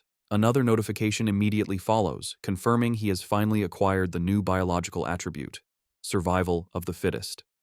Lin Zixin clenches his fist, a look of pure triumph on his face, ecstatic that his long and arduous challenge has finally paid off. With his quest complete, a system notification details Lin Zixin's new reward. He has acquired the biological attribute, survival of the fittest, which increases the damage he inflicts on other living beings. He strokes his chin thoughtfully, concluding that while it is a simple and practical damage-boosting ability, he is slightly annoyed the system doesn't specify the exact value of the increase. His objective achieved, Lin Zixin leaps down from the ring and announces the challenge is over. The female students are disappointed, complaining it ended too quickly, and they wanted to watch him more. Wasting no time, Lin Zixin grabs Shen Qinghan's hand, leads her through the parting crowd, and they quickly leave the emptying gym. Later, a hearty laugh is heard from the principal's office. Inside, the principal of Shanghai High sits on her desk, congratulating Lin Zixin for officially earning the title of the school's #1 fighter. Leaning in close, she playfully questions him, suggesting that since he defeated even Chen Wuxing in an instant, he must surely be hiding his true strength. Sitting on the couch with Shen Qinghan, Lin Zixin sips his drink and modestly replies that he only hid a little of his power. The principal gives him a knowing look, clearly not believing him. She brings up Chen Wuxing's recent special entrance exam for Kyoto University, where he lifted a 690-kilogram barbell with one hand. Based on that, she confidently estimates that Lin Zixin's own one-handed lift must be at least 800 kilograms. Internally, Lin Zixin knows he cannot let her find out his true, much higher strength. He plays along, telling her that her guess is nearly perfect, and his official data shows a lift of 795 kilograms. The principal laughs triumphantly, pleased she was right. As she celebrates, Lin Zixin tries to get her attention. Having established himself as the school's strongest, Lin Zixin immediately turns to his true priority. With an eager expression, he raises his hand and asks the principal when he can expect the 8,810 yuan prize money. Amused by his focus on money, the principal playfully calls him a little rascal, but agrees and immediately transfers the funds.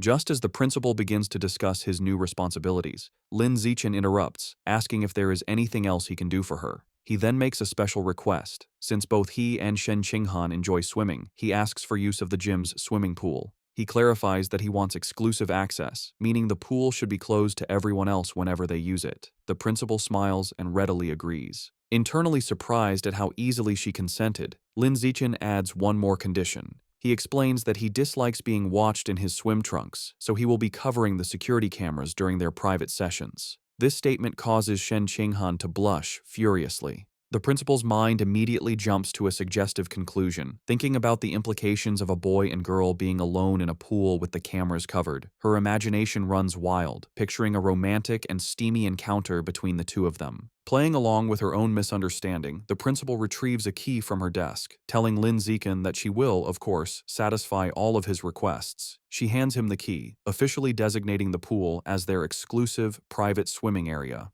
As he takes it, she leans in close and whispers a final, teasing warning, telling him to just be careful not to create a new life while they are in there. Her suggestive comment leaves Lin Zixin completely baffled, as he wonders what she could possibly mean by a new life. As they walk down the school hallway, Lin Zixin looks at the key to the swimming pool. He thinks to himself that with exclusive access, he can finally begin to properly explore the true nature of Shen Qinghan's mysterious abilities. His thoughts are interrupted when Shen Qinghan stops him, saying she has a favor to ask. With a nervous expression, she explains she signed up for a singing competition. While she has practiced her solo parts, she still needs someone to help her with the duet section. She shyly asks if he can practice with her that evening, and Lin Zixin readily agrees. Overjoyed, Shen Qinghan throws her fist in the air and happily skips away. Lin Zixin watches her go, thinking about how much this competition means to her. He smiles, hoping she will be able to find her confidence through it. Later that night, at Shen Qinghan's apartment, the two are in her room practicing. She sings into a microphone while Lin Zixin sits and listens, providing the other part of the duet from his phone. Meanwhile, in the living room, Shen Qinghan's parents, Shen Jianye and Xu Meng, are watching. Her father expresses concern, asking his wife if it is appropriate for them to be alone in a room together now that they are older. His wife quickly scolds him, retorting that they are childhood friends and questioning what right he has to object. She angrily tells him not to meddle, causing him to quickly back down. After overhearing her parents' conversation, Lin Zixin decides it's a good time to wrap up. He tells Shen Qinghan they've been at it for half an hour and it is time to focus on their studies. As he gets ready to leave, he reminds her about their plan for the next day, to go to the school's private pool so she can get more comfortable with her water abilities. He tells her not to forget her swimsuit and she happily agrees. They say their goodbyes, and Lin Zixin heads home. Once alone, Shen Qinghan's thoughts are consumed by the upcoming trip to the pool, and a deep blush spreads across her face. She nervously goes to her closet, wondering what swimsuit to wear. She lays out two options on her bed, a modest blue one-piece and a more revealing black bikini. She picks up the black bikini, her blush deepening as she worries it might be too revealing. Her imagination runs wild for a moment as she pictures a scene of her and Lin Zixin splashing each other playfully in the water. After a moment of hesitation, she makes up her mind, reasoning that since it will only be him at the pool, it should be fine. She resolutely shoves the bikini into her school bag. The next day after school, Lin Zixin and Shen Qinghan head to the empty gym swimming pool. Already changed into his swim trunks, Lin Zixin waits by the poolside, his impressive physique on display. He looks up at a security camera, remembering his promise to the principal and confidently thinking he will handle it. Just then, Shen Qinghan's voice calls his name. He turns to see her standing in the doorway, wearing the revealing black bikini. With a bright smile and a slight blush, she walks toward him, apologizing for making him wait. Outwardly, Lin Zixin appears calm, simply telling her to slow down and be careful. Internally, however, he is completely flustered, thinking how incredibly cute she looks. After regaining his composure, he tells her it is time to get in the water and begin their training, to which she happily agrees. The two enter the water and begin to swim gracefully. Underwater, Lin Zixin takes Shen Qinghan's hand, and they continue to swim together. Suddenly, her eyes widen in shock as she feels something strange. She quickly gets Lin Zixin's attention, looking startled. She frantically points towards the surface, indicating they need to go up immediately. Understanding, Lin Zixin grabs her and pulls her swiftly towards the air. They break the surface with a splash, and a concerned Lin Zixin holds her close, asking what happened. With a look of utter astonishment and excitement, Shen Qinghan exclaims that the water can pass directly through her body. To demonstrate, she holds out her hands just below the surface and tells him to watch. Just as she described, the water flows straight through her palms as if they were intangible before splashing back into the pool. At the school pool, Shen Qinghan looked at her hands in amazement as water flowed right through them. Confused, she asked Lin Zixin why her body seemed to be leaking water. He observed her, realizing he was witnessing her latent superpower. He seriously asked to see her hand to examine it. Upon touching her palm, he noted that aside from the strange ability, there seemed to be nothing abnormal. To investigate further, he suggested they get out of the pool so he could check the rest of her body. A noticeably blushing and nervous Shen Qinghan shyly agreed. Shortly after, Shen Qinghan was lying on a lounger by the pool, covered in water from Lin Zixin's tests. As he poured water over her, she asked how much longer the examination would take. After checking her 3 times, Lin Zixin thoughtfully concluded there were no other abnormalities. Helping her sit up, he told her that, for now, it seemed only her hands had this ability, and she nodded in understanding. Sitting on the edge of the pool, Shen Qinghan asked if her lifelong problem of bedwetting could be related to this power, speculating that perhaps another part of her body also let water pass through. Lin Zixin admitted it was a possibility, and told her that the next time she felt the urge to pee, she should let him know. Visibly blushing, he added that she should try to feel if any other part of her body had the same sensation as her palms. He immediately felt embarrassed, thinking he had almost sounded like a pervert. Suddenly, Shen Qinghan's face lit up. She exclaimed with joy that this meant she wasn't a useless girl, but a superpower user with water-related abilities.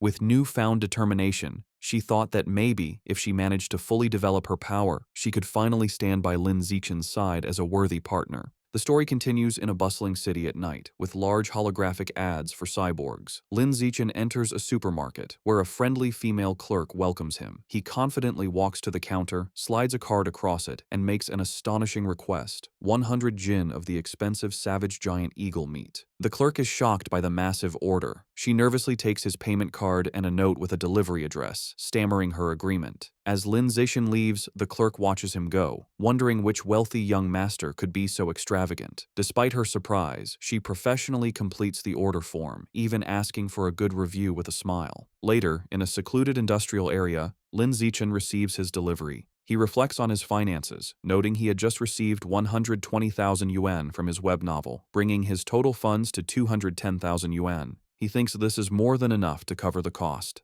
Looking at the large box of beast remains, he prepares to unlock its power, telling himself it's time to see what surprise the codex will give him as he places his hand on the meat. Immediately, a powerful vortex of white energy erupts and surrounds him. A blue system notification confirms he is devouring the savage giant eagle's life source, and the codex unlock progress has reached 100%. He then receives a vision of the eagle's power, the magnificent white bird soaring high, diving into the water, and hunting a massive purple squid-like creature with its powerful talons. As the vision fades, Lin Zichen stands in a radiant blue light. A final system notification announces he has successfully unlocked the Savage Giant Eagle Codex and acquired a new biological attribute, Eye of the Sky. A system notification explains his new ability, Eye of the Sky. It informs him that his field of vision and ability to track moving objects are greatly enhanced. As the power activates, his eyes glow with a brilliant golden light, the pupils becoming intricate and eagle-like.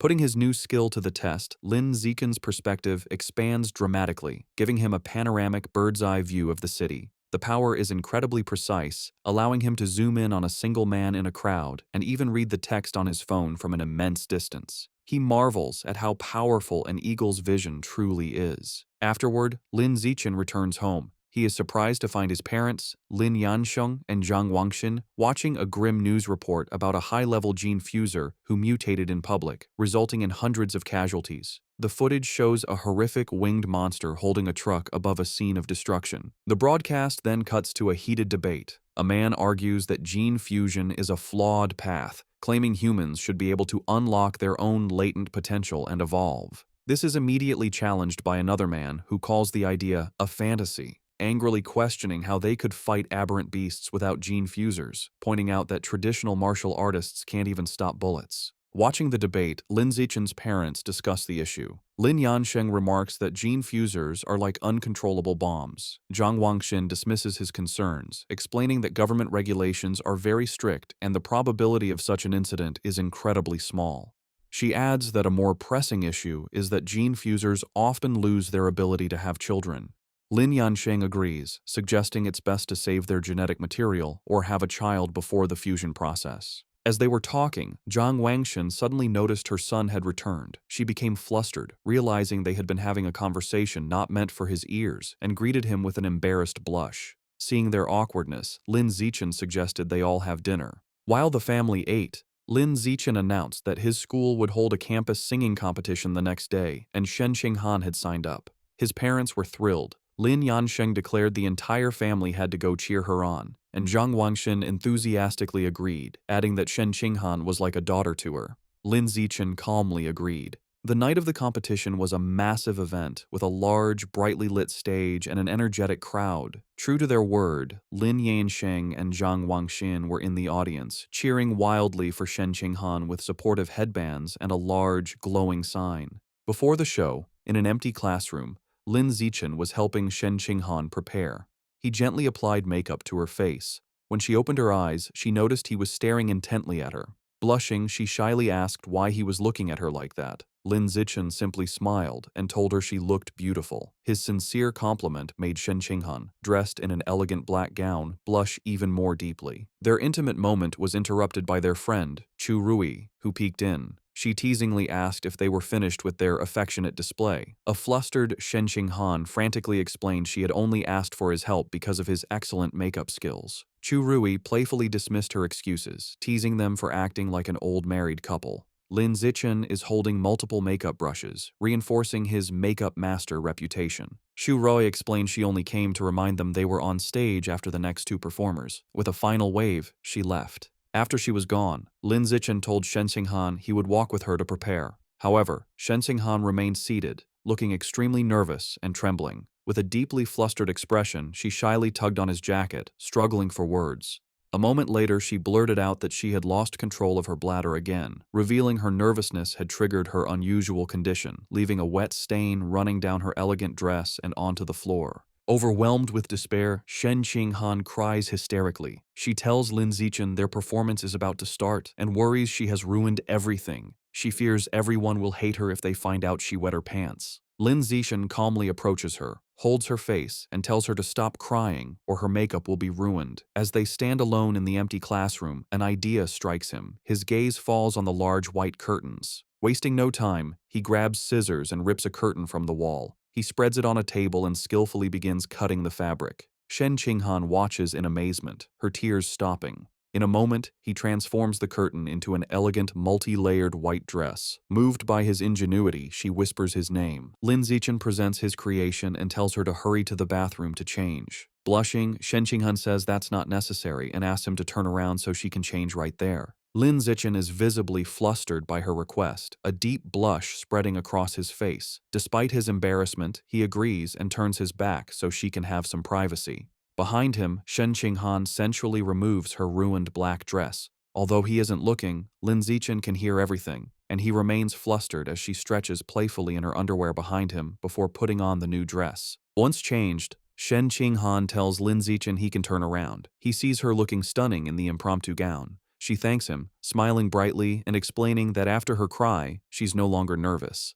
Lin Zichen wishes her luck, affectionately patting her head as she beams at him. Soon, an announcer calls Li Chuxin and Shen Qinghan to the stage. They deliver a vibrant, energetic performance, captivating the crowd. After, the announcer builds suspense before declaring them the winners.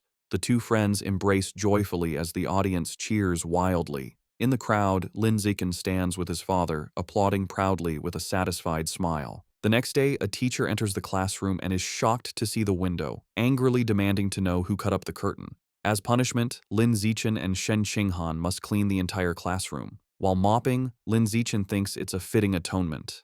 Suddenly, a system notification pops up, announcing he completed an achievement for cooperating 1,000 times. His reward is the Gregarious Animal attribute, which increases his combat power based on nearby allies. A small, satisfied smile crosses his face at this unexpected gain. Meanwhile, Shen Qinghan's life has improved. After her victory, she becomes much more popular. Other girls praise her singing and invite her to karaoke. Beaming with newfound confidence, she happily agrees. Her confidence also helps her martial arts skills improve steadily. Lin Zichen also progresses, winning a major martial arts tournament, the first for Shanghai High in 5 years. He is celebrated by his parents, a joyful Shen Qinghan, and his teammates. Soon his room is filled with trophies. His fame leads to an endorsement deal, making him the spokesperson for the He family's martial arts gym. All his hard work pays off. Between his endorsement deal and his web novel income, Lin Zichen has amassed over 900,000 yuan. Looking at his bank balance, he concludes it's more than enough to unlock the next codex. Lin Zichen goes to a secluded area to pick up his next order from the friendly supermarket clerk. Inside the large box are the remains of a hidden dragon, a large lizard-like creature known for stealth. Placing his hand on the meat, Lin Zichen begins the absorption process, and a powerful blue aura erupts around him. A system notification confirms he is devouring the hidden dragon's life source, and the codex unlock progress reaches 100%. A moment later, another notification announces he has unlocked the hidden dragon codex and acquired the new attribute, natural camouflage. The system explains his new power. The ability allows him to reduce his presence by lowering his internal life signs and lets him hide his true biological level. Lin Zichen immediately understands the skill's dual applications. He can become stealthy for ambushes, or hide his true strength to lull enemies into a false sense of security. With his main objective complete, he remembers he needs to buy a cake for his mother and walks through the city. His thoughts are interrupted by a shout. He turns to see a startling scene, a beautiful red-haired woman being forcefully escorted by 2 guards in tactical gear. Suddenly, a young man involved in the arrest calls his name in surprise. Lin Zichen recognizes him as Zhang Kai, a senior from his school. His attention is drawn to Zhang Kai's powerful cybernetic legs.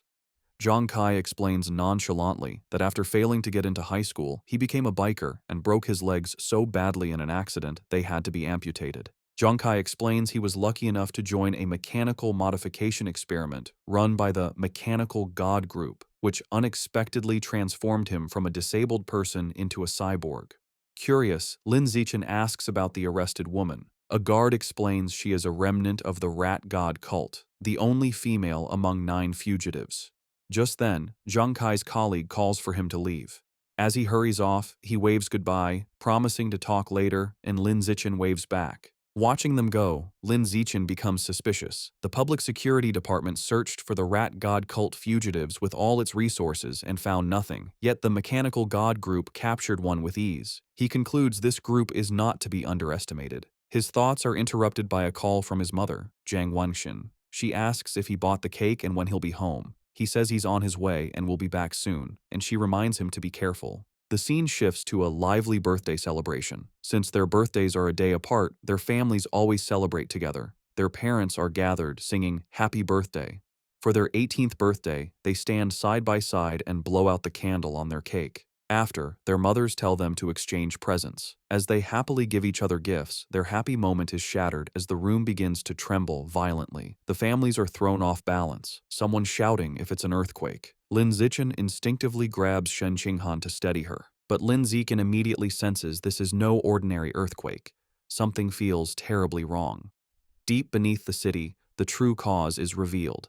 A massive cavern teeming with an endless swarm of rats, their red eyes glowing as they surge upwards. The next morning, a TV news report dismisses the previous night's event. An anchor explains that Shanghai City is not on a tectonic plate boundary, so a major earthquake is unlikely, and advises citizens not to panic. At breakfast, Lin Zichen finishes his meal and tells his parents he is leaving for school. His father tells him to be careful. Outside, Shen Qinghan is waiting and cheerfully asks to walk to school together, to which he agrees.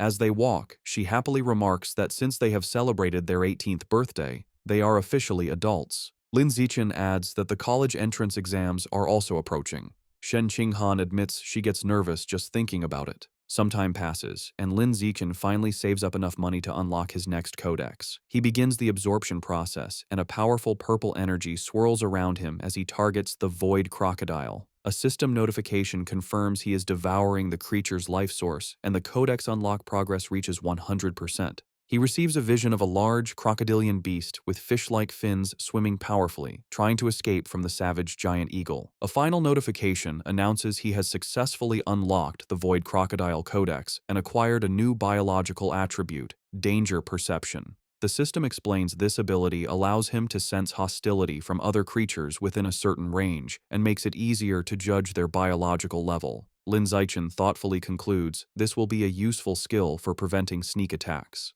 To test his new power, he goes to a busy shopping mall. As he walks through the crowd, he uses his danger perception and can now see the power levels of everyone. He observes most people are ordinary Tier 1 or Tier 2, confirming the vast majority are normal people. While browsing the supermarket, he decides on his next target for the codex. He sees packages of life and death toad meat, which he speculates could grant a self-healing ability. However, his enthusiasm fades when he sees the price, a staggering 100,000 yuan per jin. He realizes his monthly income from his web novel isn't enough to afford it. With a determined look, he concludes he must find a way to increase his income after the exams. The story moves to the Nanjiang Provincial Education Department, inside the minister's office.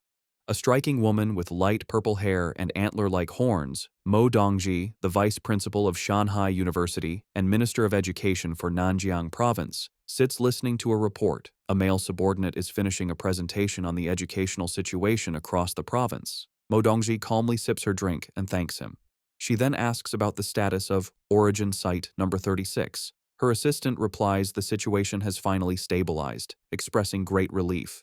He explains that if it hadn't, the entire province would have been doomed. With nothing else to discuss, Mo Dongji tells him he can go. After he leaves, Mo Dongji is alone with her thoughts. She muses to herself that it has been many years since she last accepted a disciple. She walks to the large window, which looks out onto a beautiful tropical beach, and stares at her own reflection. The martial arts college entrance exam is an intense, 9-day ordeal. The first day consists of a written exam in the morning and a physical fitness assessment in the afternoon. From the second to the 8th day, students are sent into a forest for a week-long practical combat and survival test. The final 9th day is dedicated to an aptitude test for gene fusion and mechanical modification. The story picks up on June 7th, the first day of the exam. Lin Zichen and Shen Qinghan walk together, but she is clearly on edge. She nervously tugs on his sleeve, confessing how tense she is, her primary fear being that she might lose control of her bladder again. Lin Zichen looks at her with a warm smile. He pulls her into a comforting hug, telling her not to be nervous.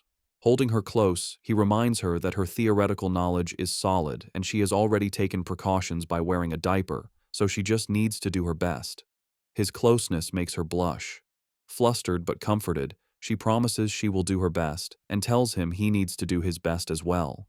He agrees. During the written exam, Lin Zixin sits with a confident expression, easily filling out the test paper. He finishes long before time is up. With nothing else to do, he rests his head on his hand and brainstorms new plot ideas for his web novel. After the exam, he notices Shen Qinghan walking with her head down, looking upset. He worries she might not have done well. He approaches to comfort her, putting a hand on her shoulder and reminding her they only need to pass the written portion. However, Shen Qinghan quickly tells him she did very well and doesn't need his comfort. Confused, Lin Zixin asks why she looks so unwell. Blushing furiously, Shen Qinghan quietly confesses she had an accident and wet her pants again. She quickly tells him to wait while she runs to the restroom. Lin Zixin reminds her to be quick, as the physical fitness assessment is about to begin. Later, during the weightlifting portion, Lin Zixin demonstrates his overwhelming power. An announcer declares his final score as he effortlessly lifts a massive 950 kilograms barbell with one hand, leaving the other students speechless. His classmates erupt in shouts of disbelief, recalling his other incredible results, a 5.12-second 100-meter dash and a 4.91-meter vertical jump. After completing her own tests, a tired Shen Qinghan, in her gym clothes, approaches Lin Zixin.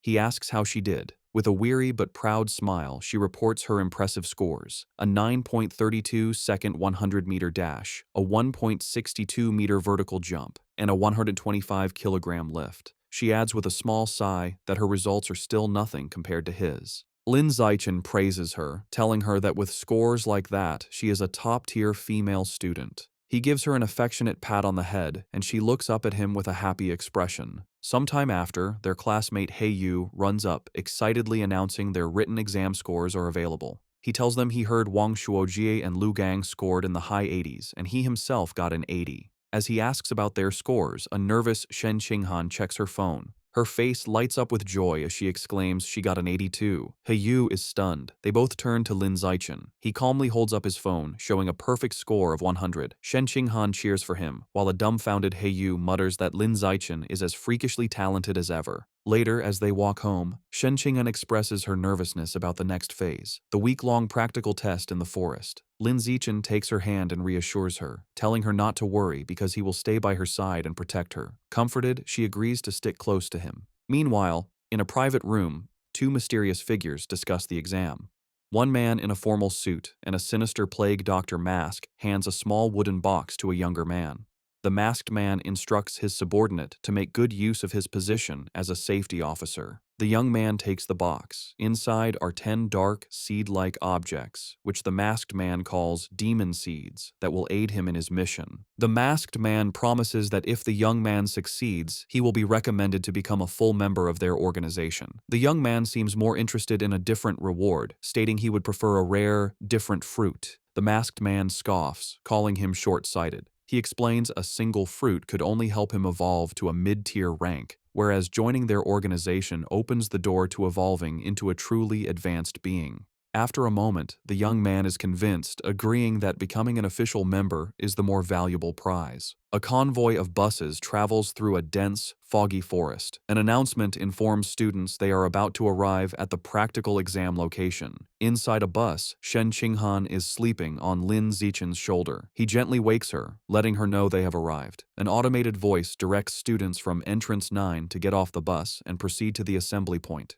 The students gather at a large staging area where the rules of the week-long exam are explained. Numerous score tokens are hidden throughout the forest, some in hard-to-reach places and others carried by beasts. Safety officers are stationed near dangerous creatures, but calling for their help results in immediate disqualification. The most powerful beasts and the highest scores are located deep within the forest. A student's final grade is determined by the points from tokens and a performance review based on camera footage. With 100,000 students competing for 50,000 tokens, at least half will fail to score any points. The exam encourages both cooperation and competition. Students can team up to share tokens or steal them. An official announces they have 1 hour to prepare. Immediately, students begin trying to form alliances. One student loudly tries to recruit teammates by boasting about his father. Their attempt is quickly shut down by a strict female instructor who warns them against such open recruiting. Nearby, Lin Zichen and Shen Qinghan are snacking when a group of female students asks Lin Zichen to team up. He bluntly refuses.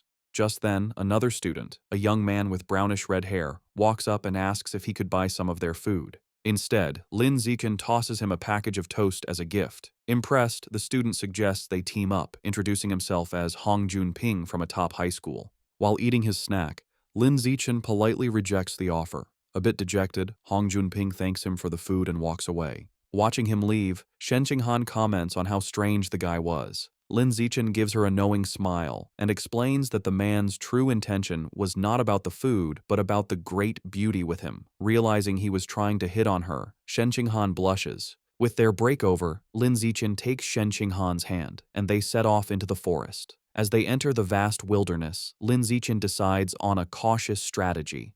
To help Shen Qinghan acclimate, they begin by searching for score tokens in the safer, outer regions. To aid their search, Lin Zichen activates his Eye of the Sky ability, his eyes glowing with golden light. His enhanced vision lets him instantly spot a target. He tells Shen Qinghan he has found a token at the top of a nearby tree and instructs her to get it. Eagerly, Shen Qinghan leaps high into the air with incredible agility. A moment later, she triumphantly holds up a token with the number 1 on it, happily shouting to Lin Zichen that she got it. With his Eye of the Sky active, Lin Zichen systematically scans the area, directing Shen Qinghan from one hidden token to the next. Soon, she has collected a small handful of 1-point tokens. Overjoyed, Shen Qinghan throws her arms around Lin Zichen in an excited hug, exclaiming how amazing he is. Their celebration is cut short as they are surprised by an unexpected arrival. It is Hong Junping who greets them with a smile. He holds up a large score token, stating he has already gathered 28 points. He claims he wants to repay Lin Zichen, but internally, his motive is to get to know the incredibly cute Shen Qinghan. He formally offers to team up, suggesting they split all points evenly among the three of them. Lin Zichen flatly rejects the offer. He tells Hong Junping that if he is serious about repaying them, he can simply hand over all his score tokens. Hong Junping is visibly shocked and angered by this outrageous demand. His friendly demeanor vanishes, and surrounded by a surging aura, he charges forward, shouting that they have chosen the wrong path. As Hong Junping charges, yelling they have chosen the wrong path, Lin Zichen calmly smirks, agreeing that Hong Junping is the one who has chosen wrongly. The fight is over in an instant. Lin Zichen lands a single, devastating punch to Hong Junping's stomach, causing him to double over in agony and spit up blood. With their opponent defeated, Lin Zichen and Shen Qinghan walk away arm in arm, with Lin Zichen now casually holding Hong Junping's score token. Behind them, their attacker lies unconscious. A concerned Shen Qinghan asks if he will be all right, but Lin Zichen nonchalantly reassures her that he didn't even use any real force. Over the next few days, Lin Zichen continues to guide and train Shen Qinghan. He helps her find more score tokens, pushes her to improve her strength by having her lift massive boulders, and teaches her practical survival skills like hunting wild boars. Their time is not all work. They also enjoy simpler moments, like gathering fresh fruit. They work as a perfect team, easily fending off other students who try to ambush them. When tired, they rest together under a makeshift roof. As Shen Qinghan sleeps on his shoulder, Lin Zichen looks at her fondly, wishing the peaceful moment could last longer. Finally, they arrive at the central area of the forest. Shen Qinghan points out a wooden sign that ominously reads, "Danger, Aberrant Beast Zone." However, as they venture deeper, they find it eerily quiet. Shen Qinghan observes that they might have arrived too late, as there are no aberrant beasts in sight. The only evidence that anything was ever there are large, unsettling bloodstains splattered across the path. As they walk through the forest, Shen Qinghan is disappointed, lamenting that if they'd arrived earlier, she could have earned the genius title by killing aberrant beasts. Lin Zichen comforts her with a pat on the head, telling her the title doesn't mean much, and it's time to go back. He reflects that with cameras everywhere, hunting beasts is impossible, so it's more practical to focus on training Shen Qinghan's survival skills. After the combat assessment, the students are taken to the next phase, the gene fusion compatibility test. They are bused to a high-security facility on an island, the Island Gene Research Institute, where they are told to get in line for the test. Inside the lab, the students wait to have their blood drawn. Shen Qinghan asks Lin Zichen if the reagents in the test tubes are for the test. He confirms they are flowing cloud jellyfish genetic reagents. This jellyfish's genes have a high affinity with the human body and easily cause a special chemical reaction with human blood, making them the ideal reagent. The procedure involves injecting the student's fresh blood into the jellyfish reagent to observe the chemical reaction, which determines if a student is suitable for gene fusion. While waiting, a nervous Hiyu expresses his hope to pass the gene fusion test, not wanting to go through the mechanical modification test. Chu Rui adds that the mechanical test is rumored to be painful, like being burned, as it involves implanting special metal alloys into the body. This thought terrifies Hiyu, who begins praying. After their blood is drawn, the students wait about an hour for the results. As scores come in, a girl celebrates her 8% compatibility, which qualifies her to be a gene fuser, while another is dejected over a 4% score. Another classmate is relieved to have barely passed with 6%. The students discuss the grading scale. 6% is passing, 8% is excellent, and 10% is required for top universities. They also mention the famous Kyoto prodigy has a compatibility of 16%. Hearing this, Lin Zichen silently wonders what his own score will be, thinking that since his physical attributes are superior, perhaps he could reach 20%. Shen Qinghan, growing anxious, grabs Lin Zichen's arm for support. He calmly takes her hand, telling her it's normal to be nervous, while thinking she might not be able to continue with him if her compatibility is too low. Suddenly, their friend Chu Rui exclaims in joy that she scored 10%, high enough for the top universities. Yu, however, seems slightly disappointed with his 11% score, feeling it should have been higher. Seeing that others have results, Lin Zichen turns to check his phone. Shen Qinghan, too scared to look at her own score, asks him to check his first and then hers. He agrees and looks at his phone.